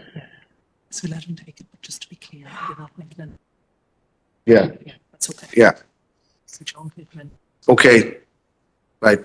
John, if you want to. Yeah, thank you. Chair, so just to confirm, the cost of the 15 new chairs was £4,997.50. Okay. Thank you, John. So page 5, page 6, page 7, that's the end. Includes that one. Next we come to correspondence. Oh no? Sorry, yes, you do. Yeah. Chair, our first item of correspondence is from Ishka in relation to the Clinton Centre. Chair, there were actually, there was a second item of correspondence that we issued at the same time, which was to Fermanagh University Partnership Board. And I think certainly subsequently, Chair, we've clarified the ownership arrangements also with St Michael's Diocesan Trust.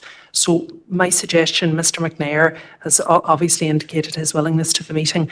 It may be appropriate to have all relevant parties involved in that discussion. So if members were content, we could perhaps follow up with the other parties and try and get the discussion convened as soon as is practical. Councillor Maguire. I go, Margaret Carley, yes, happy enough to go along with the Chief Executive's advice. Obviously, this message isn't exactly in response to the query that the council sent out. Go, Margaret, Chair, thank you. Okay, thank you. And noted, Chair. Noted. And a seconder. Councillor Dermot Bryan, thank you. All agreement? Thanks. Chair, the second item of correspondence is from the Department for Work and Pensions, and this relates to the Council's adopted motion in January in relation to the 2-child benefit cap and the concerns that we had expressed regarding this. Okay. Councillor Hayes. Sorry. Thank you, Chair. Just wanted to note the correspondence. I'm obviously very disappointed, but unfortunately I'm not very surprised. I think it's a terrible response. For it states that Social Security is a devolved matter when they know full well that the block grant's been slashed consistently over the last 15 years. It's leaving us no options to fund any change of policies ourselves.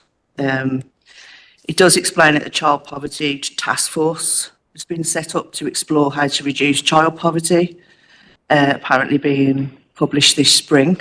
So we'll see what that says. However, at the end of the letter, they do state that they are expanding the Household Support Fund, apparently oblivious to the fact that this fund is for local councils to help low-income families, and it applies in England only, which is an astonishing ignorance displayed there. And it's not surprising. It doesn't matter who is in power in London, whether it be the Tories or the British Labour Party, who we have no power to elect. They seem to have not got our interests at heart there, and they don't seem to have any interest in trying to tackle child poverty at all. So very disappointing, Chair. Yeah, happy to note. Councillor Dermot Bryan. Thanks, Chair. Yeah, just again to say that I'm very disappointed in this response from the British government on the 2-child limit. They're refusing to even consider removing that. There are so many different research papers and examples and expert opinions that this 2-child limit is creating so much poverty and it's creating so much poverty in children and in wider society as well. So this letter that we've been sent exalting how much they want to eradicate child poverty, but yet they refuse to do the most effective thing that they could do, which is to remove this 2-child limit. I think it's incredulous. And you know what? There are figures out there that for us to mitigate against this 2-child limit would be in the region of 60 to 70 million pounds, which is a lot of money for us here. We don't have that much money. But then we've seen that the British government have announced that they're going to spend 1.6 billion on missiles. You know, where are the priorities? It's, you know, what about the people there who are suffering every single day? But no, let's spend the money so we can bomb places. It's shocking. So thanks, Chair. I'll second the correspondence. Okay, thank you. Councillor Coyle. Yeah, thanks, Chair. I won't repeat anything. I just want to say, though, that for a party that class this policy as inhuman, not to reverse it now they've got the opportunity is just pure shocking. It does feed into whether people can afford childcare and all those things as well. It also continues with the rape clause, and it's just disgusting. And for them to prioritise guns over children's welfare is just a disgrace. Thank you. Thank you. You heard the proposal to note the correspondence. All in agreement? Okay. The next piece of correspondence is actually good news and something we've managed to have a little bit of success in. Well, no, I was one of the ones that raised this concern, as many others did. So I'm going to pass over to the Chief Executive. Okay, Chair, well, hopefully, potentially good news. So in summary, this is the Information Commissioner's response to the Council's request that Northern Ireland Water release the information to us regarding the unadopted estates in the district. So just draw members' attention to paragraph 2, which is that the Commissioner's decision is that NI Water is not entitled to rely on the particular regulation they referenced to withhold the requested information, and really the rest of the judgment goes on to advise the ICO's ruling and to recommend that the information now is published. So I would just though also highlight, Chair, paragraph 37, there is either party has the right to appeal, which would bring us roughly to the middle of March. So we will continue just to keep a review on this matter, and we should be able to provide a substantive update then to the April Council meeting, because that would the appeal period would have lapsed by then. So we'd either know if an appeal had been lodged or if the decision has been accepted. Thank you. Councillor Green. Yeah, I'm happy to propose and note that I'm delighted with that decision. It defies belief that NIW would try to withhold that information. There are so many families stuck in these unadopted estates. not able to sell houses, not able to, there's people trying to buy houses. It's just an unmerciful mess, these unadopted estates, and it's gone on too long. People need to stop hiding behind bureaucracy and get something done. It's just outrageous that people have been left in this position. So I'm really delighted to see that decision. Thank you, Seamus. Councillor Roof. Thanks, Chair. And just to second the noting of it, I am delighted that they have failed in their attempt to hide this information. I don't know why they felt that they had to. I know we got similar information from DFI regarding unadopted roads on their behalf. So how we couldn't get it from NI Water, it was beggars belief. Hopefully when it does get released, it will allow us as councillors to work in our localities to try and provide a bit of support to those communities and maybe start to open discussions with both NI Water and DFI, because as Councillor Green has said, there are possibly thousands of houses in the community that are stuck in limbo currently. So I would like to see NI Water accept the ruling and release the information that we had requested. Thank you. Okay, thank you, Eddie. And Councillor John Feely has managed to get in. So he's online. Councillor Adam Gannon. Thank you, Chair. Obviously, this is good news. It was information we've been asking for a while, and as Councillor Roof has said, DFI Roads came forward with information that was along the same lines, and it is impacting people, whether that be house sales or purchases, and not just even that, people going about their daily lives with sewage not being dealt with, and in some cases being on the street. So it's a big issue. But I think this is only the start. Once we know where these are, and once everyone knows where they are, then it's going to get into the issue of bonds. Quite often in the past, the bonds only covered the road and not the sewers.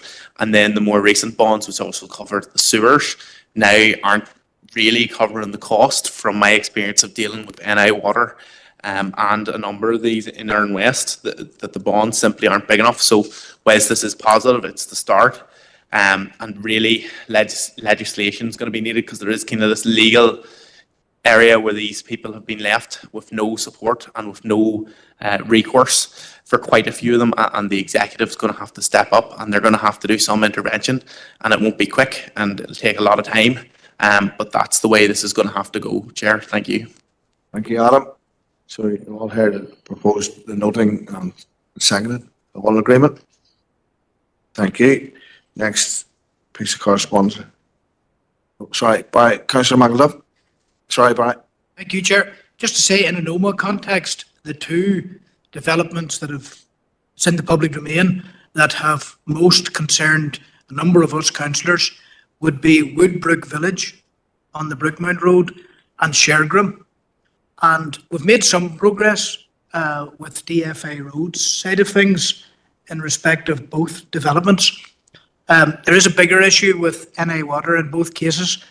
And as Councillor Gannon said there, it's impacting on the ability of people to sell their houses, at this time. So it's a big issue. I've been in conversation with a lawyer from the Dungannon area who is taking a special interest in this as well. And I think that he has learnings from other communities like Armagh and Downpatrick. And I know that that lawyer will be making approaches to people about test cases and all that type of thing. So just feed that into the mix. If there's any relevance for the council, I'll give additional details privately. Thank you. Thank you, Barry. Next piece of correspondence is Hornimuck upgrade. Yes, Chair. So I suppose two elements in this response from the Minister. Firstly, the Minister advised just in the 5th paragraph that work is underway really regarding the prioritisation of the major roads programme, and Hornimuck would be included as part of that. And then secondly, and as we'd been advised previously when we'd met with the former Minister, just the section that is ready, and they're just pursuing that now through the normal assessment and update works. So that would tie in with the wider legislation, and I'm assuming we'd hear more detail of that in due course. Okay. Councillor Rosemary Barton. Thank you, thank you. And this is some more good news, or hopefully will be good news in the very near future. This is something I've been lobbying on for years to get this A32 road improved, not only for the drivers on it, but for those patients that have to be transferred between the two hospitals. Our hospital's now 10 years old, or older, and I think it's something that we should have been done long ago. But I welcome this very much, and hopefully other schemes will further flow from that. Thank you, Rosemary. Next we'll go to Councillor Glenn Campbell.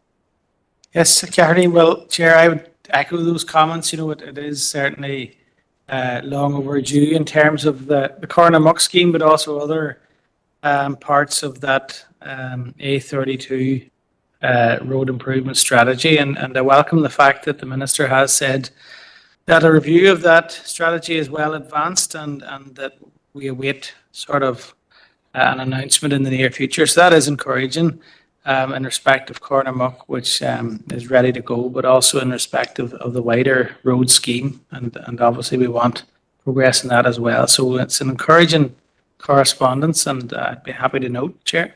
Thank you, Glenn. Councillor Earl Thompson.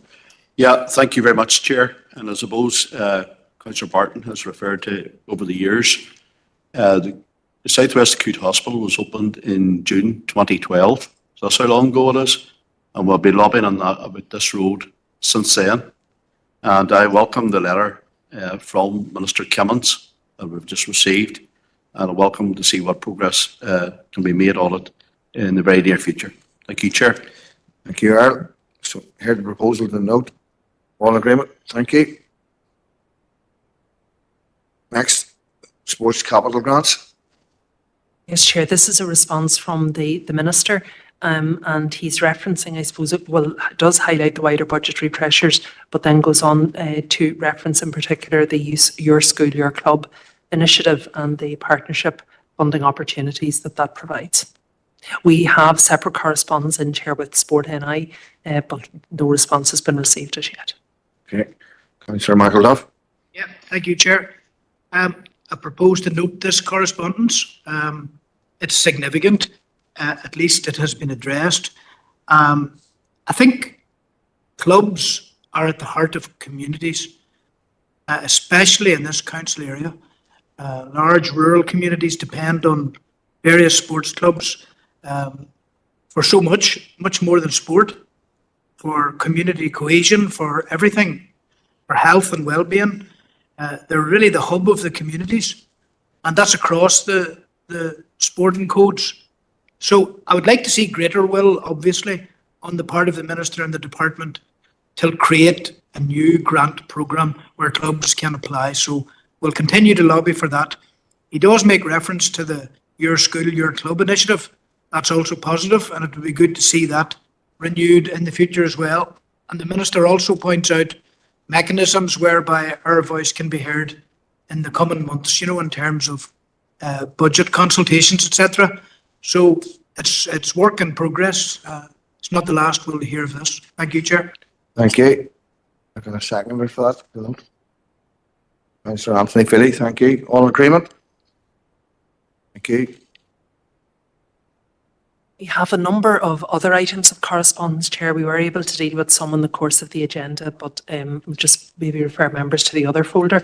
So the first item of correspondence in it is received on the 27th of February, and it's from the Secretary to the Omagh bombing inquiry, and it's just acknowledging, Chair, the Council's representations to the inquiry, the first phase of which completed just a couple of weeks ago. Thank you. I viewed quite a bit of the commemorative part of the hearing, and Chief Executive and myself gave the last piece of evidence to that commemorative hearing. I also thank Lord Turnbull and his team on behalf of the Council for the way they felt they had dealt with the victims and those given evidence. And I also told them that I believed they'd set a benchmark on how we should treat victims in the years going ahead. So I did that on your behalf. So, Councillor Deegan.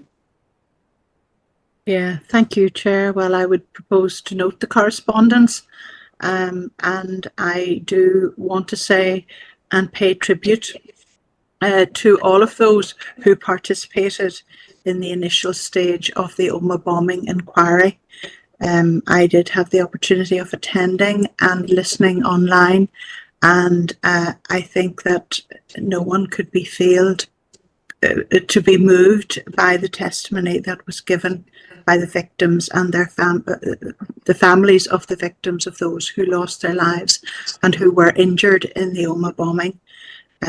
Certainly, it was important that those voices and those stories were told, just to emphasise the sheer scale of the loss and devastation to the families affected by the Omagh bomb.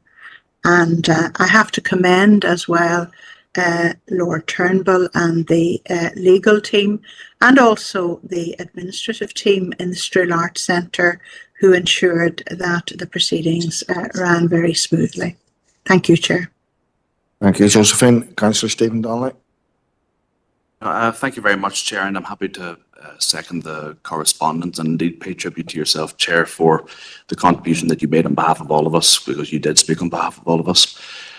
I think that it's important that we do acknowledge that it was an enormously difficult thing for families to come together and to relive the worst moments of their lives, and indeed within the community of Omagh. And I think that it was important for the history and for the story of what we went through as a community, that actually those stories did have the opportunity to be properly heard, to be absorbed and to be understood by much further afield. And my hope is that, as painful and as difficult as this process has been, I hope that the outworkings of it is that families do feel that progress can be made to revealing some element of the truth and some element of understanding as to the horror and the tragedy of what we experienced as a community. So just to put that on record, Chair. Thank you, Stephen. Councillor Brian McElduff. I just want to agree with Councillor Stephen Donnelly that you did very well, Chair, in the way that you represented all of us. That point you made about setting the benchmark for how victims should be treated and heard was very, very important. And I too sat in on part of the hearing, and as Councillor Dean said, who could fail but to be, upset about the whole proceeding. Thank you, Chair. Thank you, Barry. Next, Councillor Earl Thompson. Thank you very much, Chair. And first of all, I want to pay tribute to yourself for representing this council as well. I think you've done a sterling job, so fair play to you, Chair. All the families given the evidence, and they represented us, it would touch the heart of a stone, basically. So, I mean, it's something that we'll never ever forget, those of us who have lived through it. So, as you said, Chair, they've set a benchmark. So let's hope they're going to live up to it all. Thank you, Chair. Thank you, Earl. So you heard the proposal note, the correspondence, all in agreement. Thank you. Thank you, Chair. The second item was the Invest NI, so we dealt with it in the meeting. The third item then is from the Home Office, and this is in relation to the Council's representations last November regarding the introduction of the ETA. So that's the electronic travel application. So really, Chair, from this letter, I don't think there's any suggestion that the arrangements are being revisited. I think it will proceed. The last paragraph just of the first page says that in the main, for the vast majority of people, it will be a very routine process administered quite quickly. But I know it continues to be an area of concern for the tourism sector in particular, and I know that representations continue to be made on this matter. Okay. We're opening a proposer and a seconder. To note, Councillor Warrington. Councillor Maguire, thank you. Chair, the fourth item then in the folder is from the Western Health and Social Care Trust, and this was in relation to Council had asked that an in-person or at least a dedicated meeting for Fermanagh within the southern sector of the Trust would be convened. So the letter sets out the arrangements that had been made, and then also the storm intervening, and ultimately a virtual event did proceed. Again, that's for noting. Councillor Warrington. Councillor Thompson, thank you. All agreed?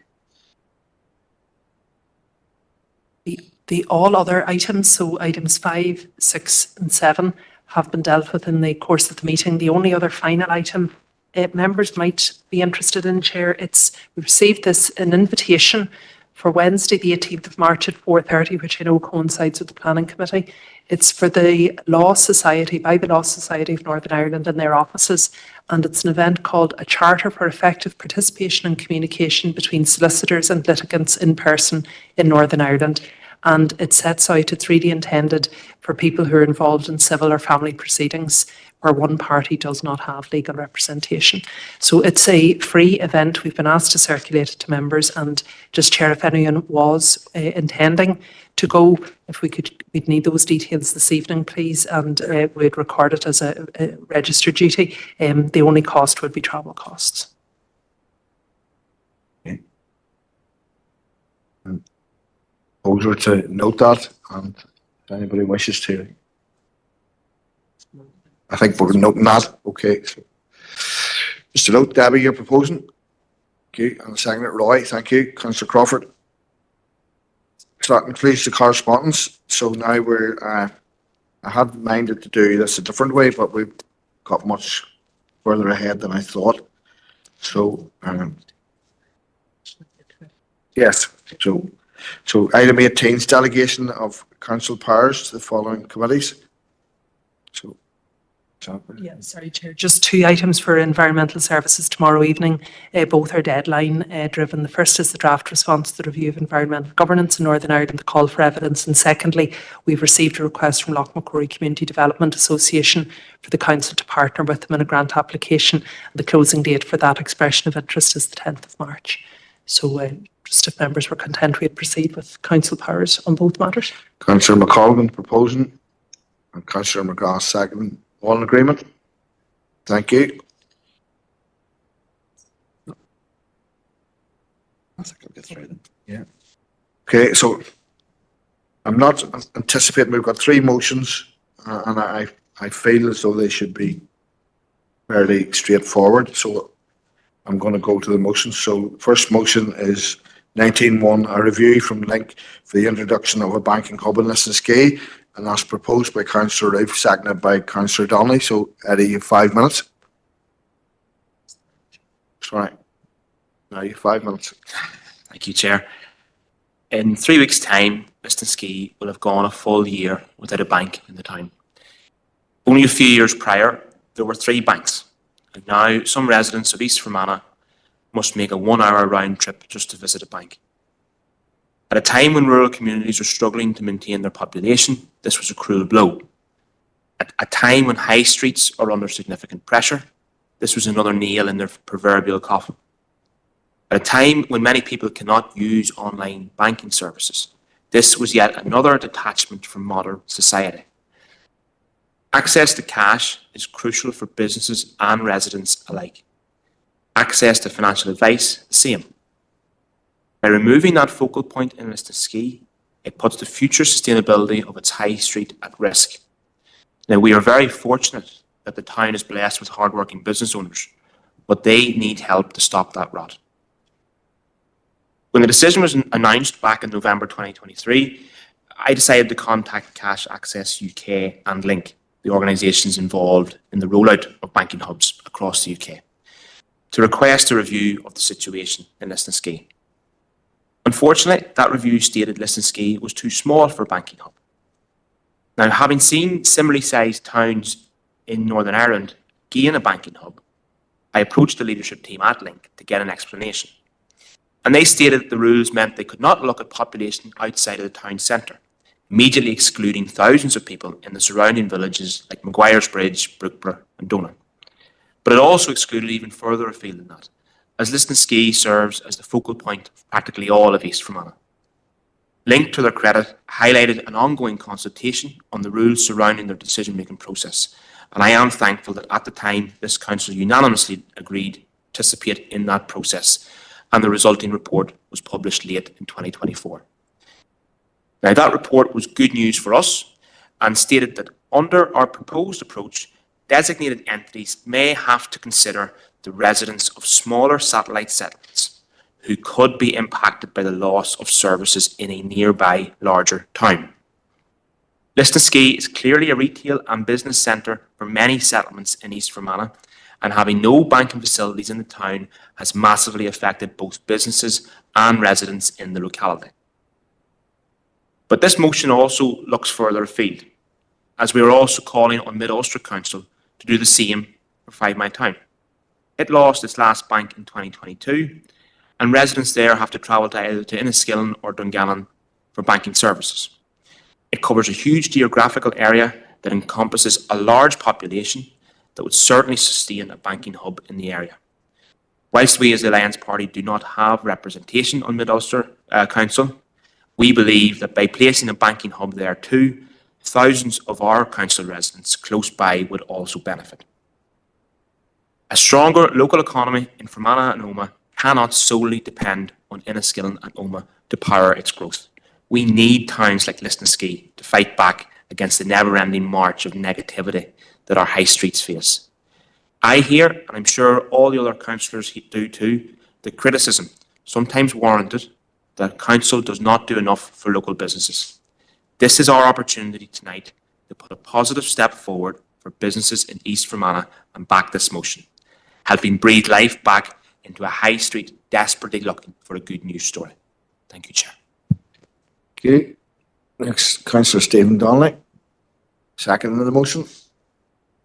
Thank you very much, Chair, and I'm delighted to second Councillor Roof's proposal, which aims to provide a well-needed boost to Lisnaskea's economy. Banking hubs offer a significant level of hope to smaller towns and villages across Northern Ireland who until now had only seen a continual degradation of infrastructure in their communities. Lisnaskea is but one of many towns across Northern Ireland that have suffered as a result of multiple banks' decisions to prioritise profits above their duty to their customers.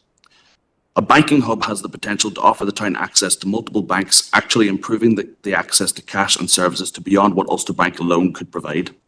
By providing a solid base on the high street, a banking hub can act like a lightning rod for local businesses in the area, delivering stability for prospective new businesses to feel comfortable in setting up in Lisnaskea. We as a council have an opportunity to strengthen one of the largest towns in our district, and I hope all parties tonight will take that opportunity and support this motion. Thank you very much, Chair.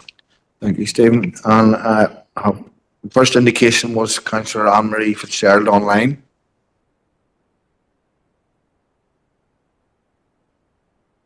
You're muted, Anne-Marie, if you're coming in on this. Sorry, Chair, it was for a previous matter, but it's fine, it's okay.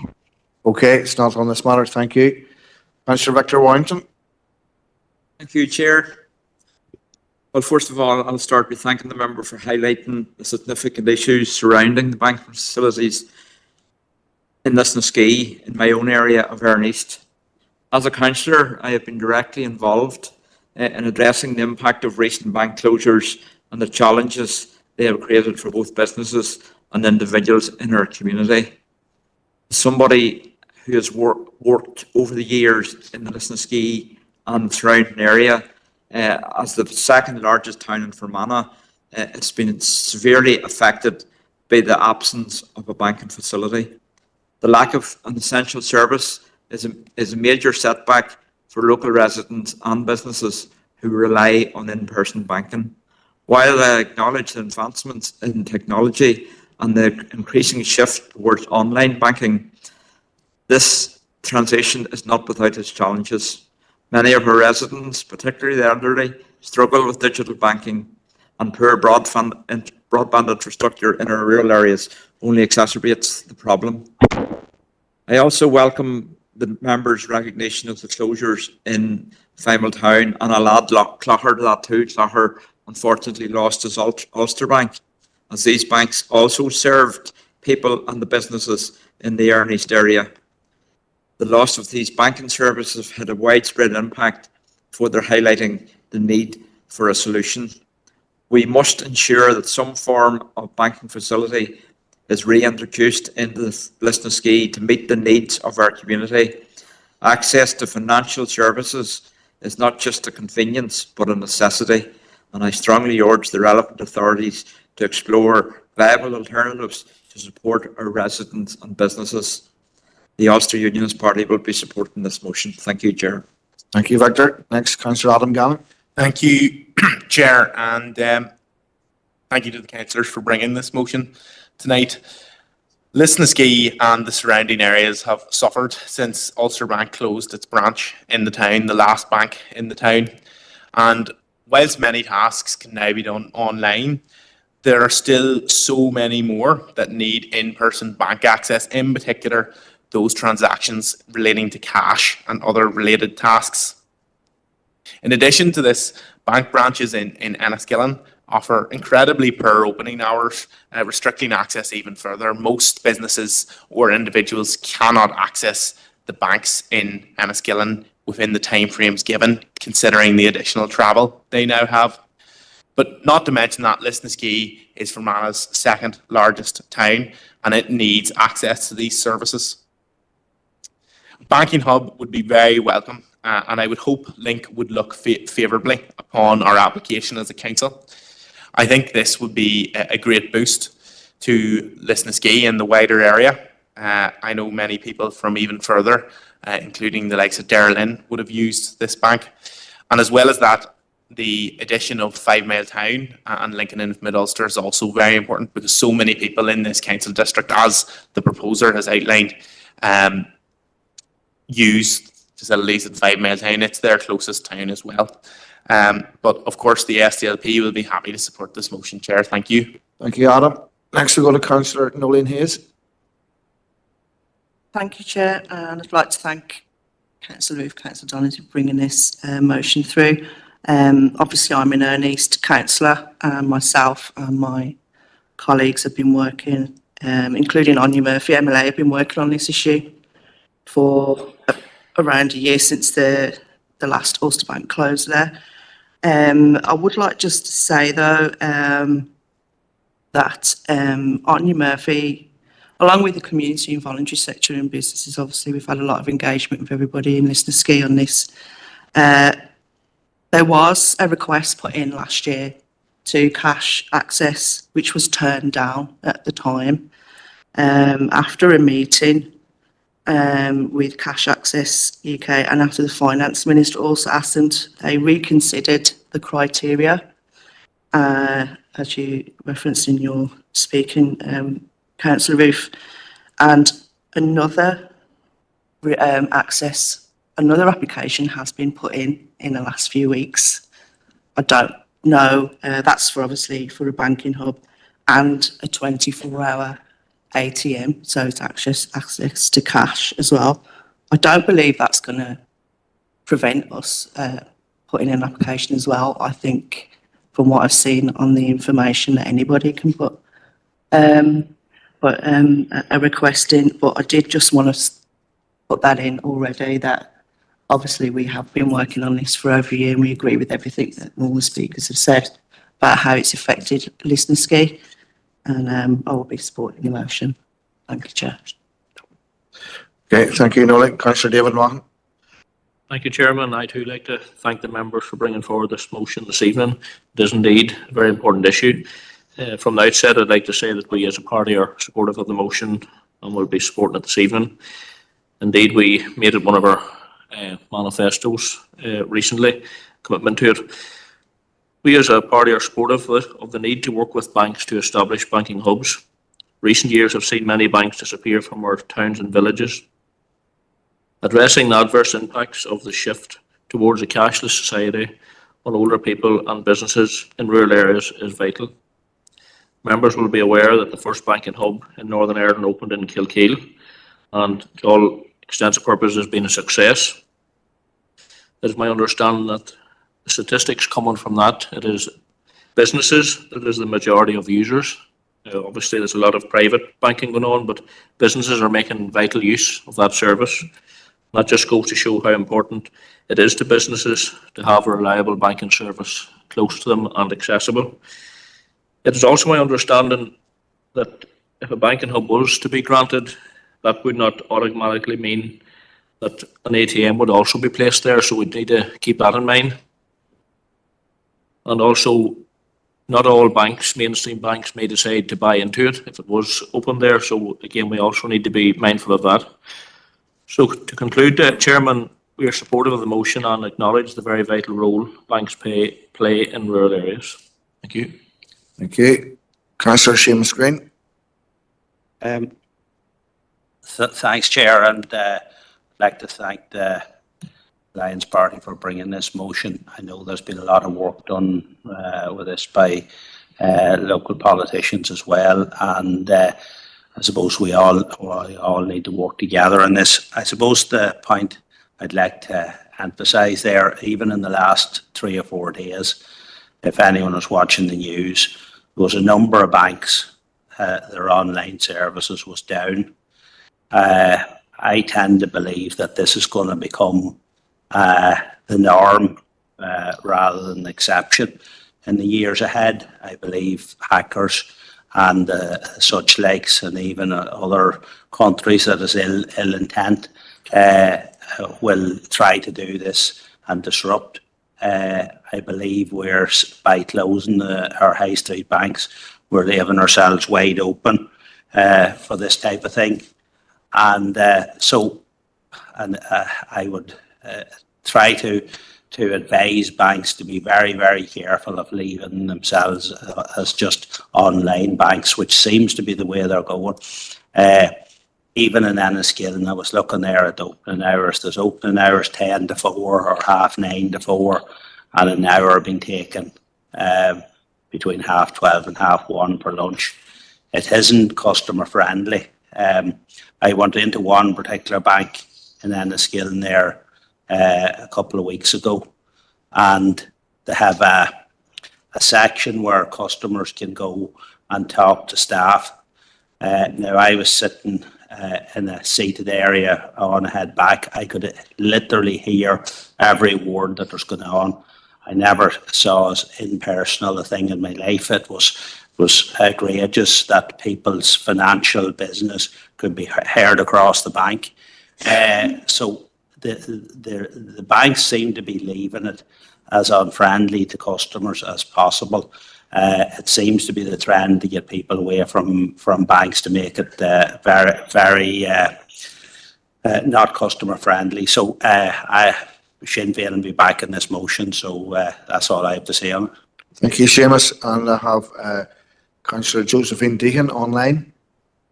Thank you, Chair, and I want to commend Councillor Roof and Councillor Stephen Donnelly for bringing forward this motion this morning, or this evening. As members have said, there have been increasing moves towards the creation of a cashless society, but there's no doubt that there remains a great need for in-person banking, which serves not just personal banking, but especially business banking. And I think to have in-person banks, particularly in our main towns, is of vital importance. But unfortunately, the trend is away from that. And as other members have said, often the services provided by many of our banks fall short of what is acceptable or convenient for their customers. But unfortunately, we all need to have a bank. So we're really a hostage to the desires and whims of the banking industry. And I think that the removal of in-person banks from our high street has been very detrimental to our economy. And I support the creation of a banking hub. There should be definitely many more of them. And in a big town like Lisnaskea, I think it would be an ideal place for such a hub. I'm glad to hear of the success of the hub in Kilkeel, but it's certainly important for our community to have such facilities available, and also to have a 24-hour ATM machine where people can readily access cash is absolutely vital. So I'll be supporting the motion, Chair. Thank you. Thank you. Next we go to Councillor Patrick Withers in the chamber. Yeah, thank you, Chair. And just speaking to support the motion as well. It's unfortunate that we have the closure of bank branches in our towns and rural villages over recent years. And I think it's another example where we have banks are looking to maximise their private profits and not serve their local communities. But I think that's also having a detrimental impact on banks themselves, because we're seeing there's a backlash now against that, where we have those banks are actually losing customers. So it is having an impact on them on the longer term. And as people have said, it's having an impact on older people in particular, local small businesses, and even community organisations who are having trouble then even accessing grants because they're not able to have bank accounts and access banking services. So all of that's impacting them. So it's unfortunate. I don't see this changing anytime soon, and until we have, I suppose, governments where they're regulating this and where they're ensuring that banking services are there to serve local community and not in the interests of private profits and shareholders. I am grateful that we have the likes of the credit unions in many of our towns and villages, and they're helping to fill that void at the minute. So I'd encourage people to try and access them and see what service they have available. And there is reform needed as well there with the credit unions, so they're able to offer more services. But yeah, just support over the motion. Thank you, Chair. Thank you. Councillor Eddie Ruth to sum up. Thanks, Chair, and thanks to every party for supporting the motion. When the announcement was made back in November 2023, I think possibly 2 days prior to that announcement, the announcement of banking hubs being opened elsewhere in the country actually came up, and it was from that moment really that I felt like the banking hubs would be an ideal solution for Liston Ski, and I thank Anya Murphy as MNA for kind of taking that mantle on in Stormont. It needs to be targeted from all angles, and it's clear tonight that the support is here locally. I feel the strongest voice for the locality will be the council as a whole, and I'm sure we will put a strong response in alongside the actual form. When you read the rule changes that they put into place and linked to their credit, took our critiques on board, and they accepted that the rejection initially of Liston Ski was based on really flawed figures. They could accept that there was a huge population there that is under-resourced with a bank. So it's my hope and expectation that the change in these rules from that consultation will be successful to Liston Ski. And it's to link again to Link's credit, it's an example of what consultations can look like. They can be positive things. They can bring positive solutions to people. So I hope other organisations in the government in particular take that into account. Thank you. Okay, thank you, Councillor Wright. So you've heard the motion being presented, and so far I've heard everybody's in agreement. So I'm assuming we're all in agreement. Thank you. Next we go to International Women's Days, and that is being presented by Councillor Kathleen Kelly and seconded by Councillor Debbie Coyle. So, Catherine. Sorry. Thank you, Chair. In 2025, women epitomise positive and progressive change, taking on positions that would have been considered unthinkable in the not too distant past.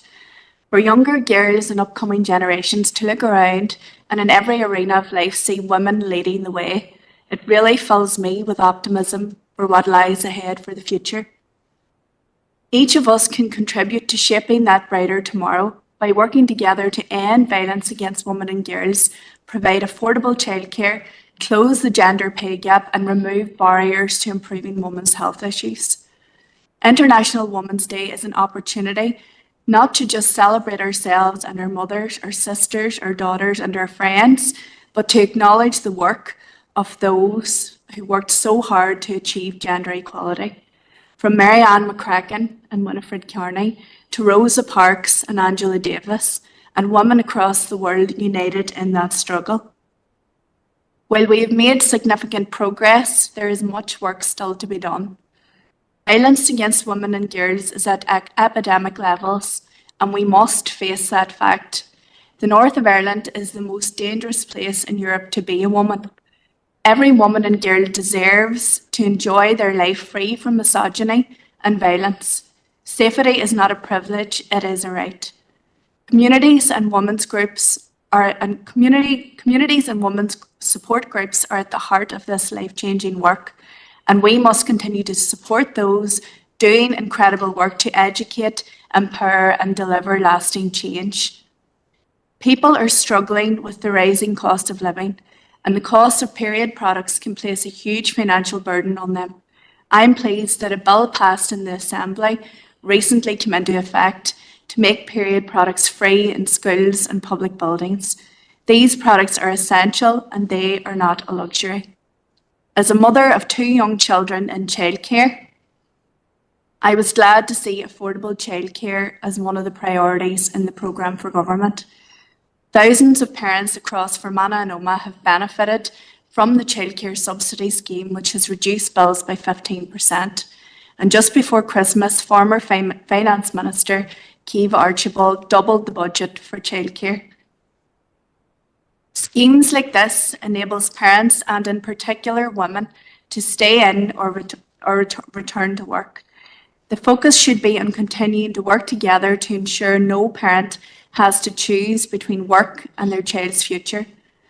I would also call on the Education Minister to deliver the childcare strategy. This will help support families, childminders and childcare providers. While tonight we celebrate the incredible achievements of women and the remarkable milestones reached, we must redouble our efforts to achieve complete equality for women and girls. Thanks, Chair. Thank you. Next, second the motion, Councillor Debbie Coyle. Thanks, Chair. The United Nations has officially marked the 8th of March as International Women's Day now for 50 years this year. Catherine has spoken on the continuous fight for equal pay for women, support for childcare, women's health issues that we bring up in this chamber month after month, simply because women's health has never been a priority in the NHS and period poverty. This year's theme is for all women and girls, rights, equality and empowerment. This year is also the 25th year since the Beijing Declaration and Platform for Actions. There's a blueprint for women and girls' rights worldwide. We need to change what's become social norms that sometimes seems to be going backwards, especially with what can be found on social media, where it's nearly okay to be abusive, including domestic abuse and sexual harassment and racism. So these social norms, stereotypes, and ideas that are stuck in the past need to be challenged. And education and access to training and education is vital to be able to do this. Also, as a council and the media, all of us play a role in challenging and making the changes needed. Recently, the Labour Relations Agency called on businesses and organisations to prioritise a culture that tackles sexual harassment in the workplace. We should never cover up or turn a blind eye. And according to Labour Relations Agency, sexual harassment has increased in 1 year, 23-24, by 52% in the workplace. And that's quite shocking. Whether it's because of an imbalanced power relationship, fear of backlash, loss of a job, his word against hers, and I do know and acknowledge that it also applies to men, so male victims are included in this too. Discrimination against our black and migrant workers, the most vulnerable being women, is never acceptable, nor is it acceptable towards trans women or women who live with disabilities. And of course there is intersection where some women identify in 2 or more of those groups. As we see heightened racial tension, especially on TV and social media, many of our black and migrant women have increased fear as they feel easy targets. Therefore, we need to create safe spaces, especially in our workplaces, and support and become allies with all our black and migrant workers, women who live with disability, and our trans women as well. It's important that our children, girls and women of future generations, are empowered so that all women, regardless of race, sexuality, ability or disability, irrespective of gender, live in a world where their rights are recognised and not coming back year after year fighting and asking for equality. I'd like to encourage all councillors and staff here in this Start chamber. finishing off, Debbie. Sorry? Start finishing off. You're over your 3. This is two more words. To attend some of the really good, positive International Women's Day events coming over in the coming days here in Enniskillen and Omagh, and the rally in Belfast on Saturday, and there's an event in Derry in the evening as well, so to attend those events. Thanks, Chair. Thank you. Next we go to Councillor Rosemary Barton. Thank you, Mr. Chair, and thank you also to Councillors Kelly and Coyle for bringing this motion here tonight. Thankfully, we are not where we once were with regard to the barriers to women, but we're also not where we should be. On this 50th anniversary of International Women's Day, it is unacceptable that so many women today are still a circumstance of being born a female. Valuing the role of women in the workplace has certainly shifted, but there's still the marginalisation of women. Barriers still exist, particularly during pregnancy and post-birth, meaning women and families still have a huge barrier when it comes to accessing affordable childcare, meaning that it is often left to the woman to stay at home to provide the childcare, even though they would wish to be back at work. The failure to eradicate domestic abuse should be a regret at every level of government. Getting upstream through education our young people is the key to seeing real and lasting change.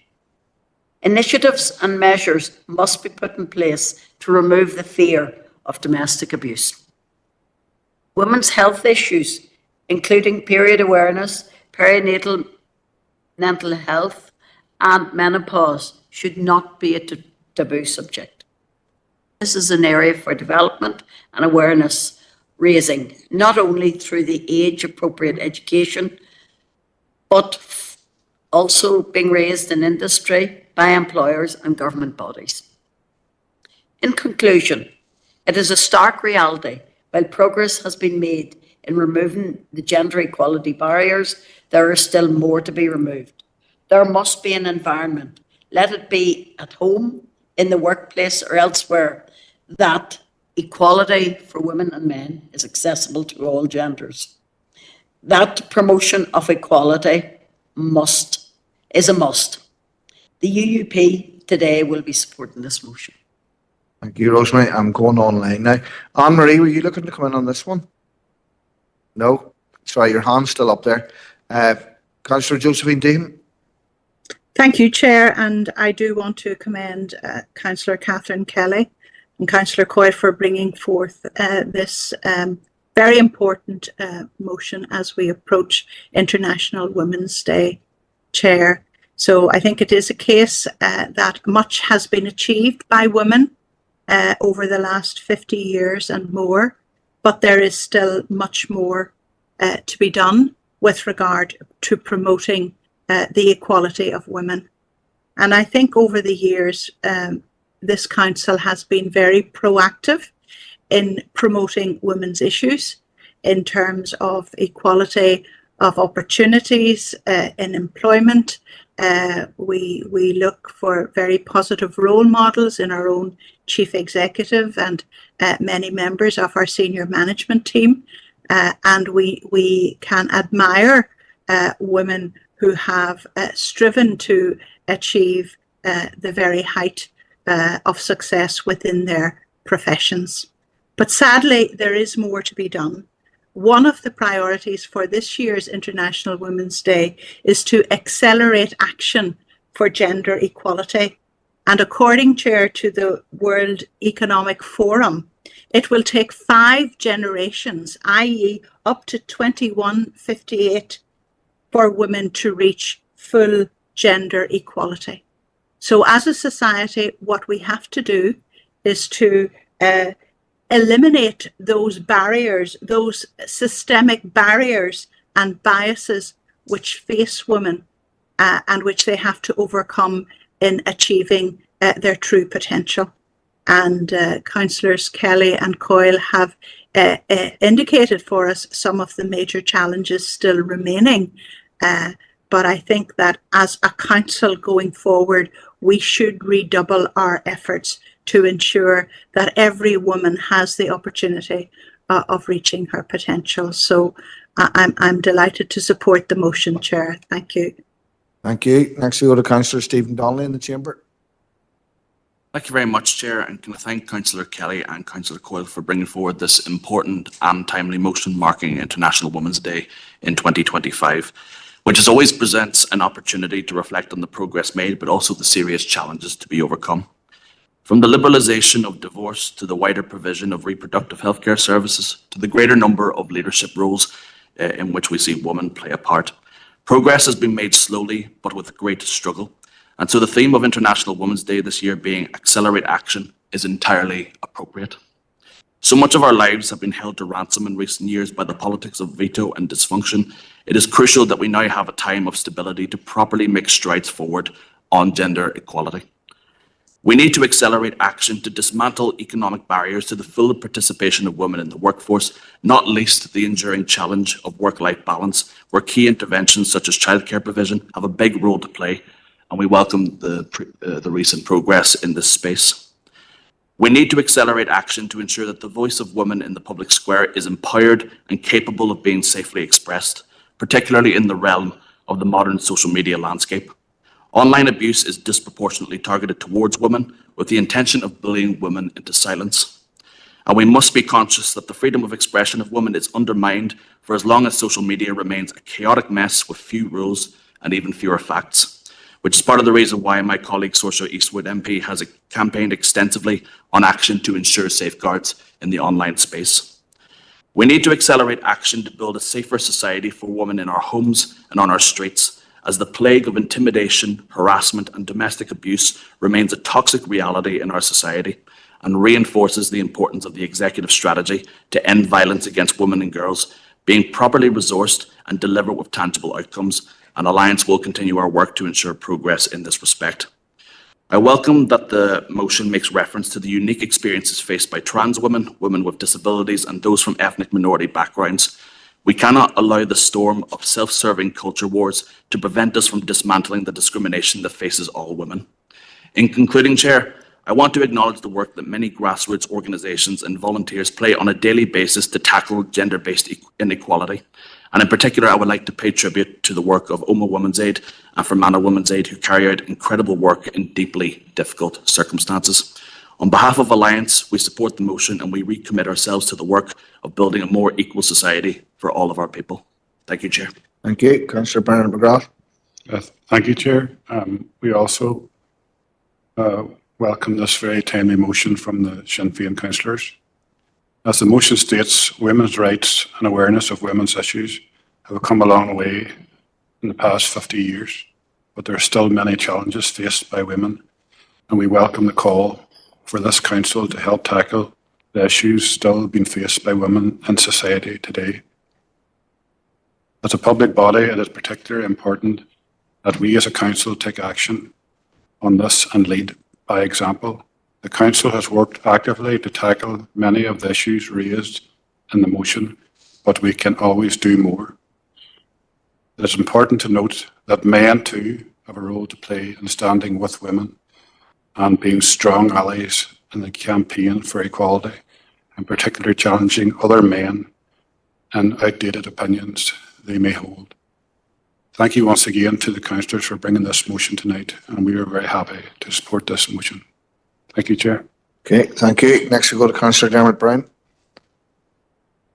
Thank you, Chair. I just want to thank Councillor Kelly and Councillor Coyle for bringing this motion.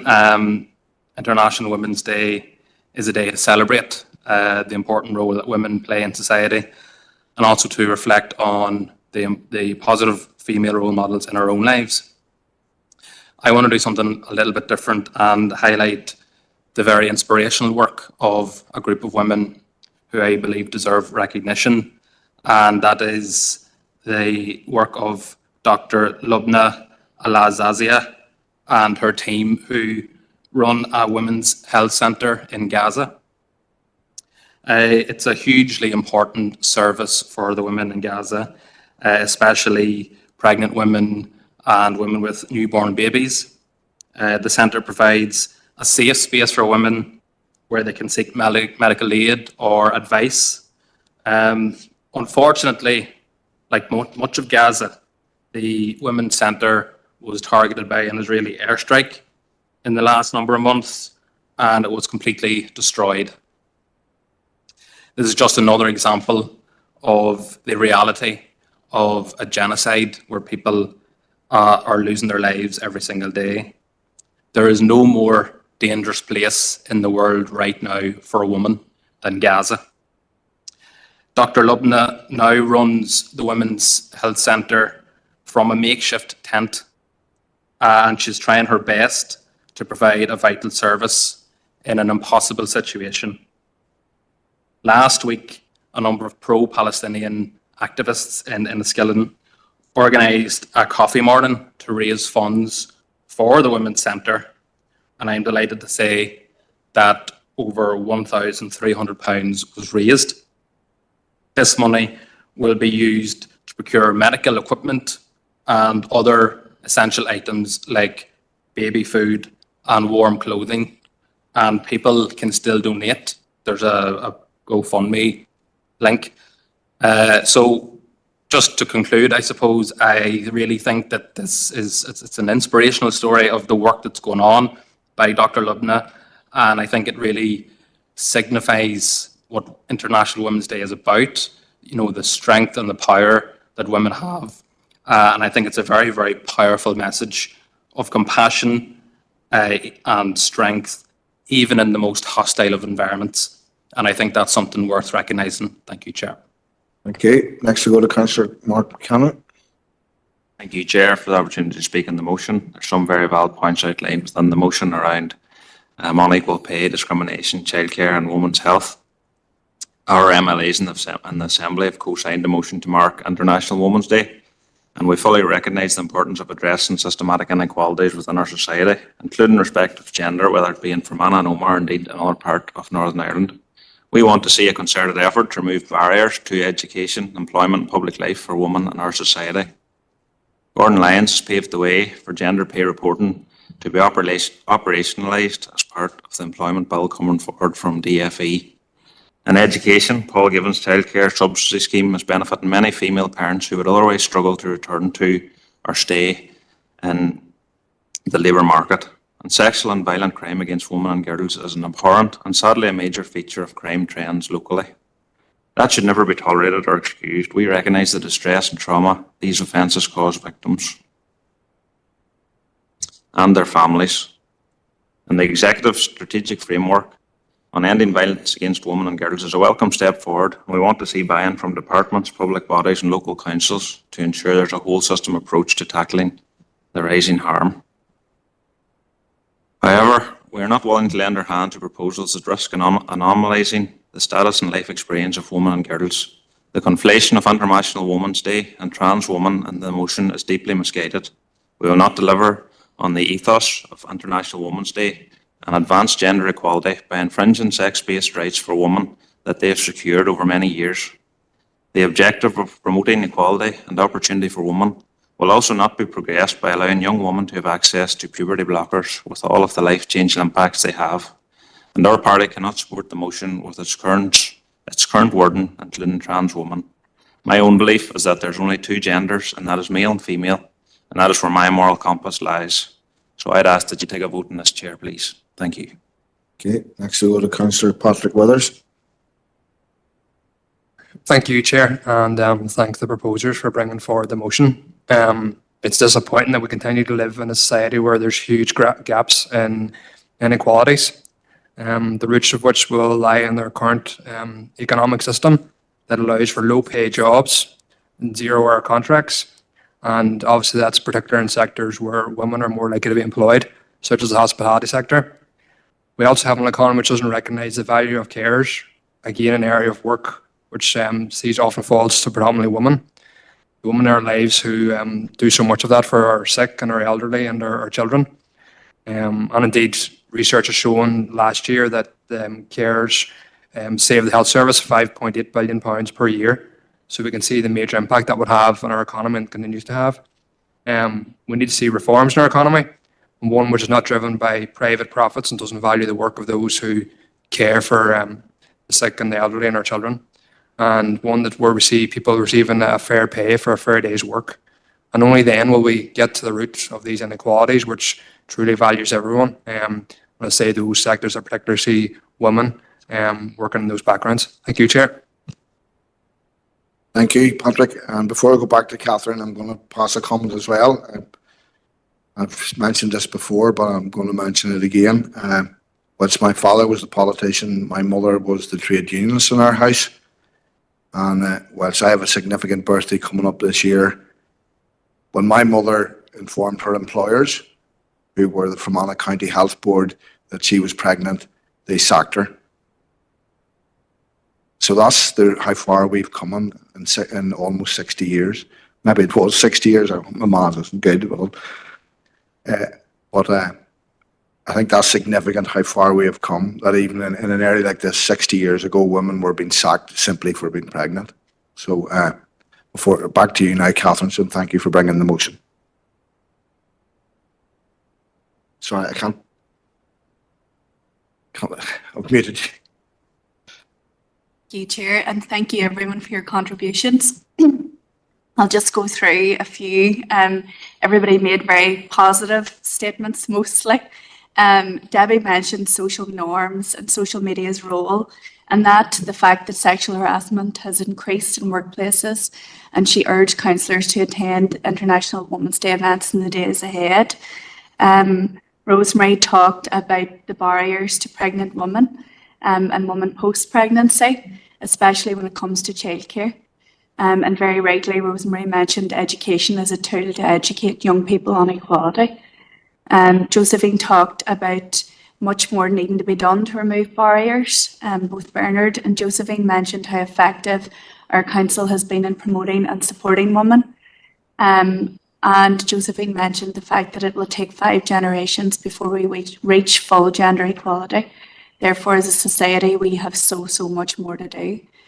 And Stephen Donnelly mentioned how progress has been made slowly, but with great struggle.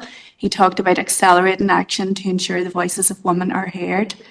Dermot talked about the work of an amazing woman in Gaza who worked in a women's centre made from a makeshift tent, supporting women and children affected by the decimation of their country and their people.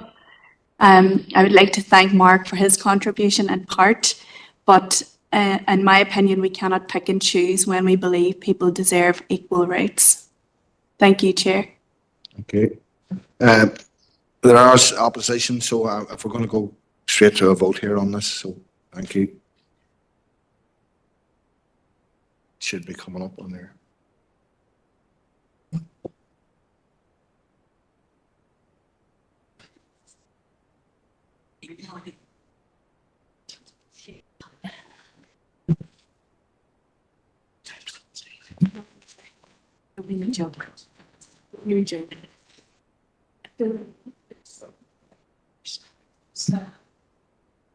Seriously?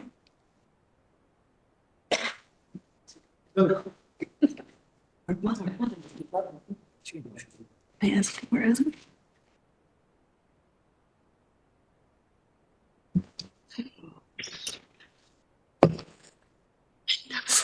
Celebrating three times. Should be 4 online. Not just yeah, 4. So it's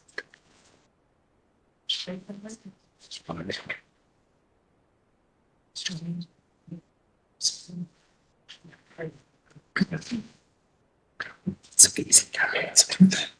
34. So there's 30 votes for, 6 against, so that motion is carried. Next we go to diversity and inclusion, and that's proposed by Councillor Hayes, seconded by Councillor McNulty. So Councillor Hayes. Thank you, Chair. Diversity in the workplace translates into an environment that recognises the impact of every team member, regardless of race, gender, sex, sexual orientation, disability, or religious background. It benefits everyone to learn from the experience and knowledge of diverse workers and encourages critical thinking, gives important insights into different demographics and perspectives. Workplace equality may help individuals feel more confident and motivated to reach their full potential. In the local government staff commission's EDI strategy, it says that this alignment with human rights and social justice is the right thing to do as a local government and our position as a civic leader. It helps to fight racism and all discrimination. Fermanagh and Omagh District Council do have really good policies and strategies to accomplish this, but we can always do better. Therefore, this motion proposes to strengthen these policies and strategies with a commitment to annually review them so we can pick up on any weaknesses, any strengths, patterns, anomalies, and constantly strive to improve them and to go beyond simply our legal obligations for equality, diversity, and inclusion. This will be crucial in achieving fairness, promoting inclusion, and ensuring anti-racism, anti-sectarianism, and all anti-discrimination, and make sure it's embedded in the organisation and therefore ensuring progress. Thank you, Chair.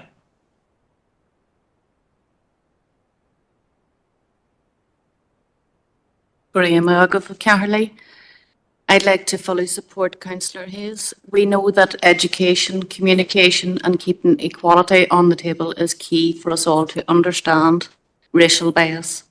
Through training and education, we can become more confident in challenging racial comments that are often accepted as a joke, a bit of banter, with no thought of all to the person to whom it is aimed at.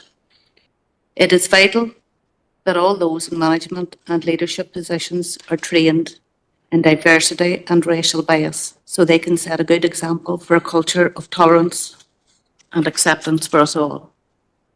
It has been proved that a diverse workforce that embraces and encourages each other's differences is more likely to come home to success and happy workplace.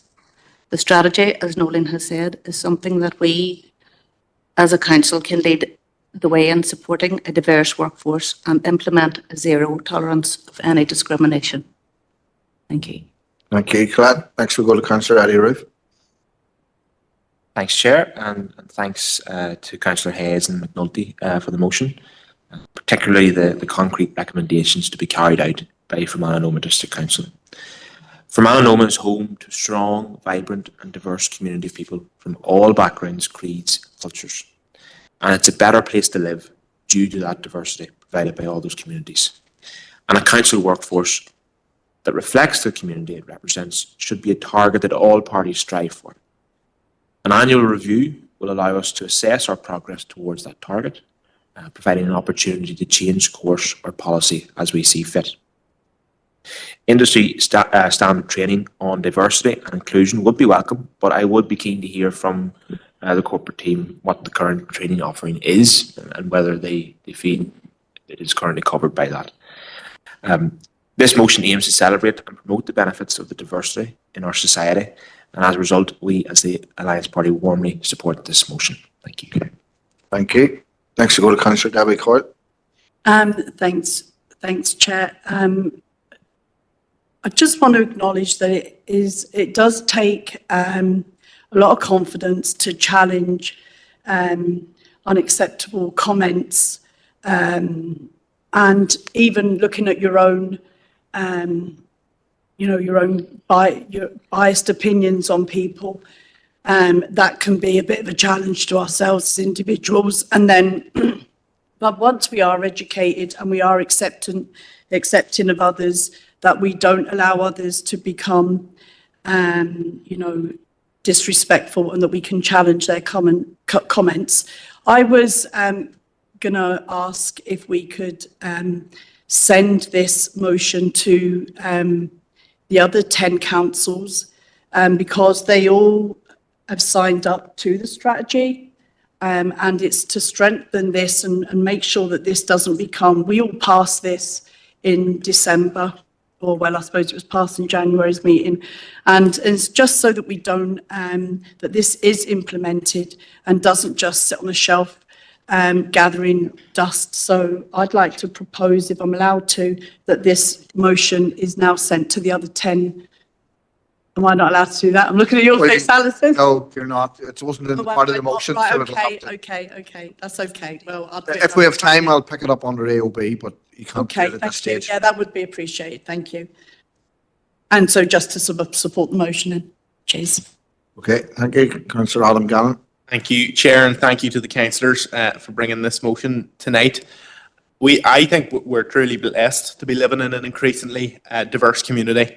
And similarly to the previous motion, it is important that the council act as a leader in society to demonstrate that Fermanagh and Omagh is a welcoming place, and it really is a welcoming place. We can speak to the people who've moved here from other locations, and they will say that to you.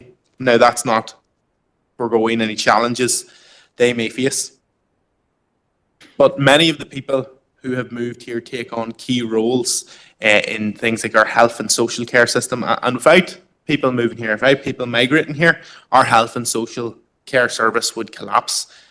People coming here are an asset to our community. In addition to this, the rich mix of cultures brought helps to widen all our horizons, which is only a good thing. It'll increase tolerance, including in the next generation coming through, and it really does benefit everyone.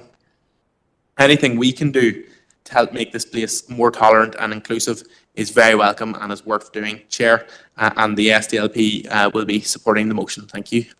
Thank you. I'm going to take Mark Ovens and then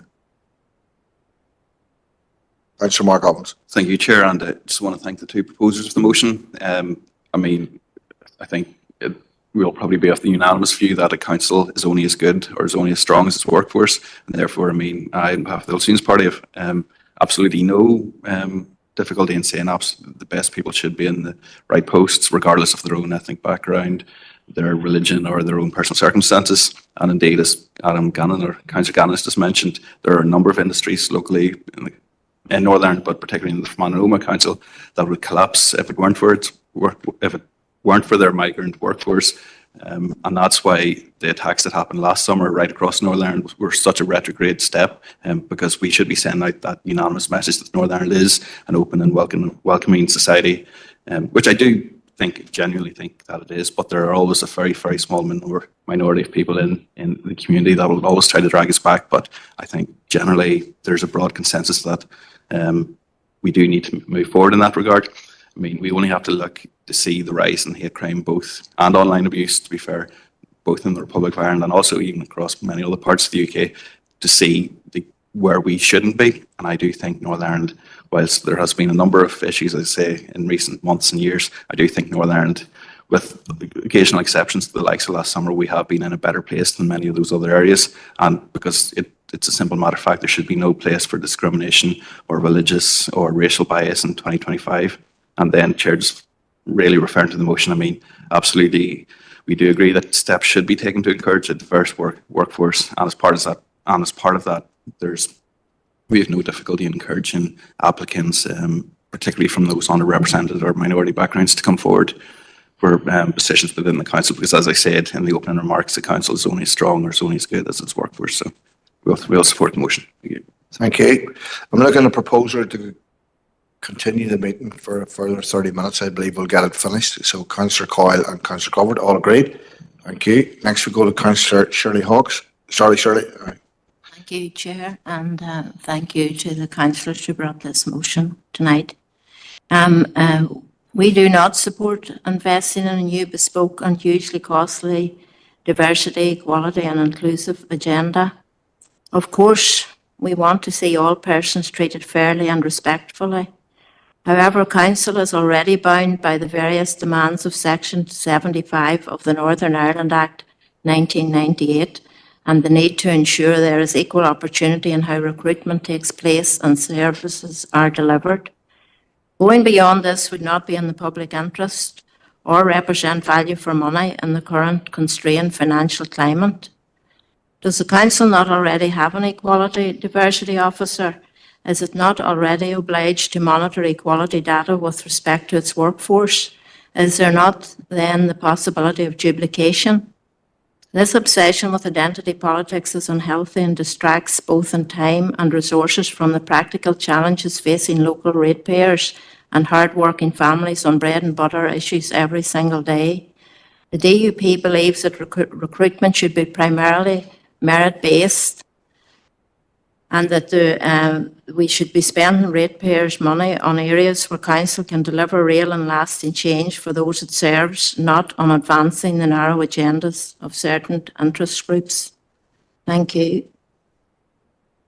Okay, next we go to Councillor Stephen Donnelly.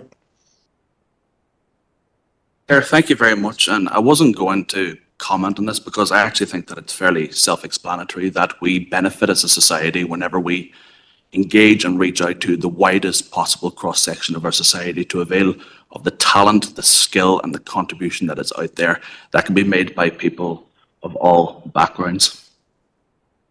But I do have to respond to some of the comments that have been made by the DUP this evening, because I think that there are a significant number of people out there who are from minority backgrounds, particularly the trans community, who already feel significantly under attack at the present moment without witnessing their elected representatives heaping further pain on them with their public pronouncements.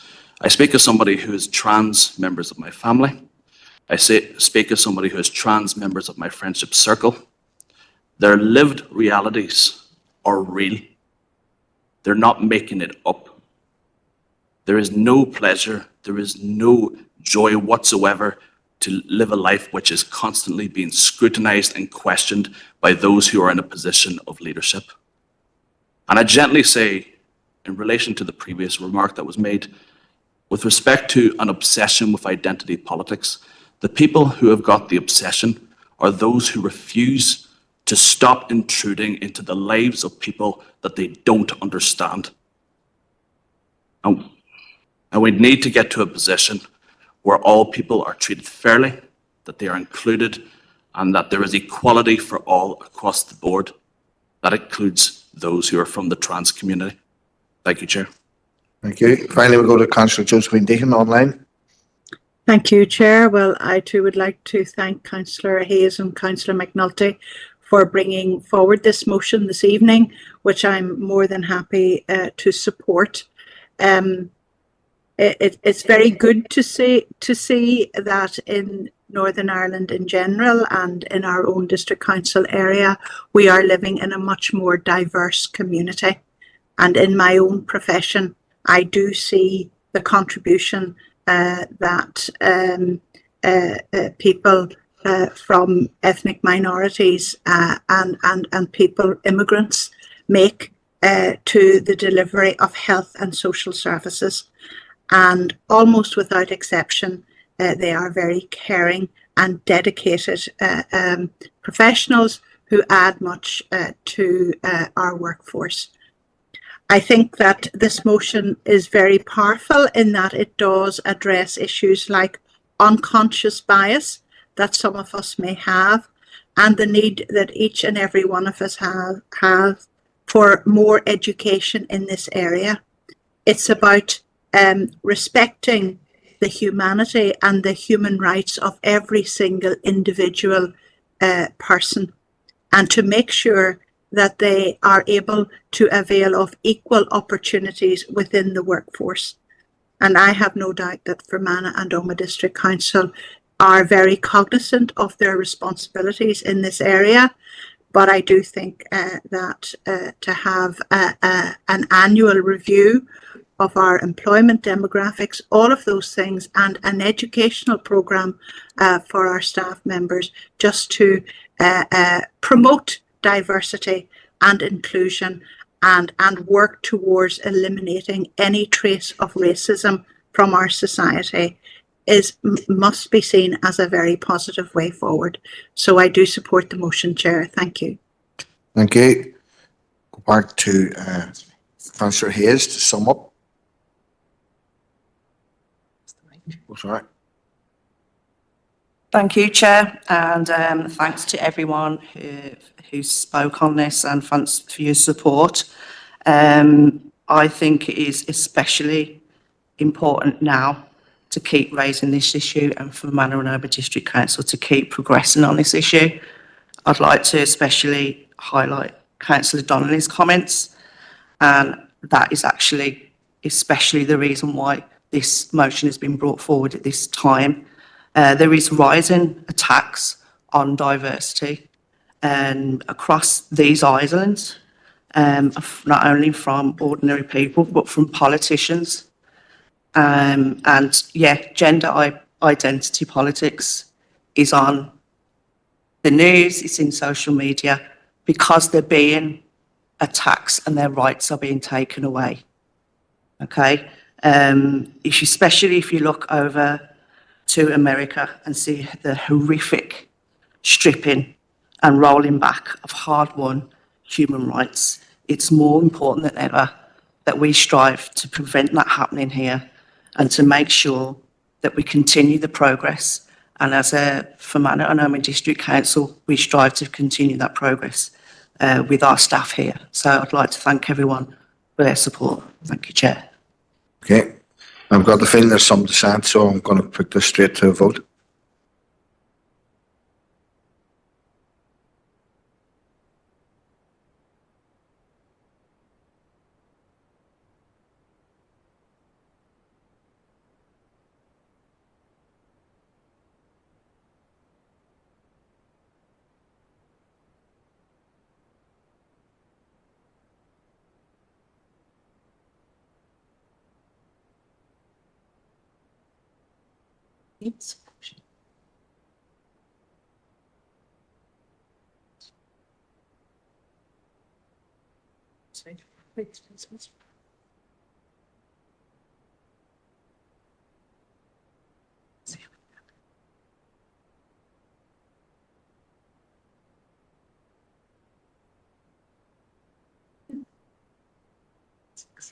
Okay, so that's 29 for, 6 against, so the motion's carried.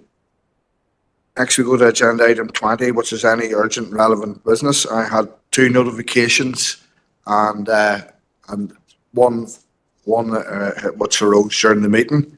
As I'm the chair, I'm going to have one myself. So I think we're almost 2 years into our mandate, and I don't think it would do any of us, including myself, that we maybe have a class of instruction on the standing orders. So I'll be looking a seconder for that, please. Thank you, Councillor Cannon. So next, I'm going, Councillor Maguire, quickly. Sorry, Chair, but again, it was just quickly on the point you were making there about standing orders.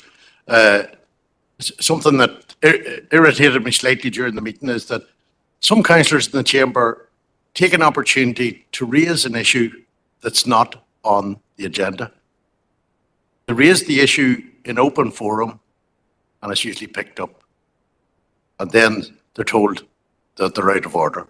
So it's just an issue that has arisen quite several times over the last few months. So just, and again, it's no reflection on yourself, Chair. Difficult job, I know only too well.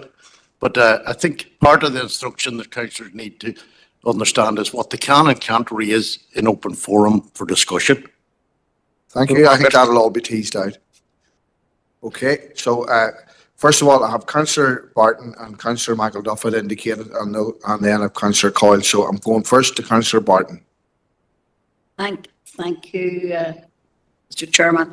I just tonight I'd like to thank you for giving me the opportunity to speak, to bring to attention the concerns of parents who use Glendora Childcare Centre. At the moment, unfortunately, parents received a very unwelcoming news over the past week that the prices for their children in Glendora Childcare Centre will be raised by 10% at the beginning of this new financial year, basically April. And following on from this, this has been an annual increase has been going on over the past number of years. For example, the use of a baby room will rise to £57.50 per child. So that's how expensive it is at the moment. And that does not include the ferrying of children back and forth from school when they're looked after in the afternoon. This increase is due to the increase in national insurance contributions and also the minimum wage increase. Even though there is a new government in place, even though there's a new government incentive of 15% fee payment, the monthly bill for 2 children will be, for example, £1,221.60 per month. While 15% of fees payment introduced last year was welcome, this was very welcome. This fee is 15%. However, these costs now of an additional 10% have really acted to negate them. So what I'd like, while I'm aware of the financial constraints on the Northern Ireland Executive, I would like a letter to be written to the Northern Ireland Executive, particularly Minister Given, to see if there's anything else he can perhaps do at supporting parents in the future. Thank you. So I'm looking at a seconder for that, Councillor Mahan. I'm just taking seconders, David, but very quickly I'll let you in because I know Just going to second the chair. Thank you. Thank you. Councillor McElduff next. Oh, sorry, are all in agreement that we write? Thank you. Next, Councillor McElduff. I want to talk briefly about Irish Language Week, Seachtain na Gaeilge. Tá Seachtain na Gaeilge faoi leancheol nish, agus is umwe imacht atá rachtail fud an cóir ceantar seo idir Huron agus Monagh. So there are many activities underway in Irish Language Week as part of the biggest Irish Language Festival in Ireland and indeed the world. There's international interest in this as well, very much so. It's a Féile Idirnáisiúnta. Now, if we look at our local groups, for example, Pobal Arannual in the Omagh area, Tus Nua in Erne East, and Sruth na Heranya in Enniskillen, and various Conroe na Gaeilge branches, Cravena, Coltus branches, Glór na Yale, Gael Lynn, Cummin Las Gael, schools, including Gael School settings in Omagh, Lisnaskea, and Harrigmore, and other areas. And we realise that there's a tremendous revival increase in interest at this time. Corleor Thomas McGeer never fails to remind us of the significance of the Annals of Ulster and its connection with this immediate area we're in tonight in Iskeachlan. And I'm always very conscious of Scailta Muir Lunny, which the council played a part in republishing a couple of years ago. And we all know that the council has a statutory duty to promote the Irish language, and it does, we do. I think we should always listen to our partner organisations out there who sometimes express good ideas about how best this should be done. So, even Gaeilge Bristia, Gwyn Sultas, have a go and maybe take this opportunity to promote our own internal Irish language vocabulary workshop, which is scheduled on our agenda, I think, for Monday evening. And finally, Caherly, I was just looking there at tremendous events that were run recently in our locale by Pobal Arannual, including a Jane Cursa, where 66 adults attended intensive Irish language courses in Dunully on the one day. And last Saturday, tremendous event at Healy Park, large number of people participating. And the youth club, there was a 3-page spread in the Ulster Herald on the strength of the Irish Language Youth Club in Omagh. So these are big, big developments. And just my final comment would be this. Seamus Heaney said, not to learn Irish is to miss the opportunity of understanding what life in this country has meant and could mean in a better future, it is to cut oneself off from ways of being at home. And I don't say that to be negative. I say it because it's a cultural rich that we have and it belongs to everyone. Shin Mamage, Guramayagadikari. Okay, thank you, Barry. Okay, thank you for that. Debbie, are you happy? We have the essence of what you wanted us to do. To write it. It's 100% So we forward the motion to all 10 councillors. That's your proposal. Okay. And a seconder for that, Councillor McCann. Thank you. So if we could now go into confidential, Councillor Thompson, Councillor Robinson. Thank you.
Okay, thank you. I'm going to ask the Chief Executive to summarise the committee. Thanks, Chair. While in committee, the Council confirmed and signed the confidential minutes of the Council meeting held on the 4th of February. There were no matters arising, and also signed the confidential minutes of Environmental Services Committee held on the 5th of February. Again, no matters arising. Confidential matters of Regeneration and Community Committee held on the 11th of February. There were no matters arising, and confirmed the confidential minutes of the Policy and Resources Committee held on the 12th of February and received an update in relation to a human resource matter. Okay, proposer and a seconder. Councillor Robinson, Councillor Thompson. Okay, thank you very much, councillors. Thank you for cooperation. That was a very busy schedule and we've managed to get through it in the time.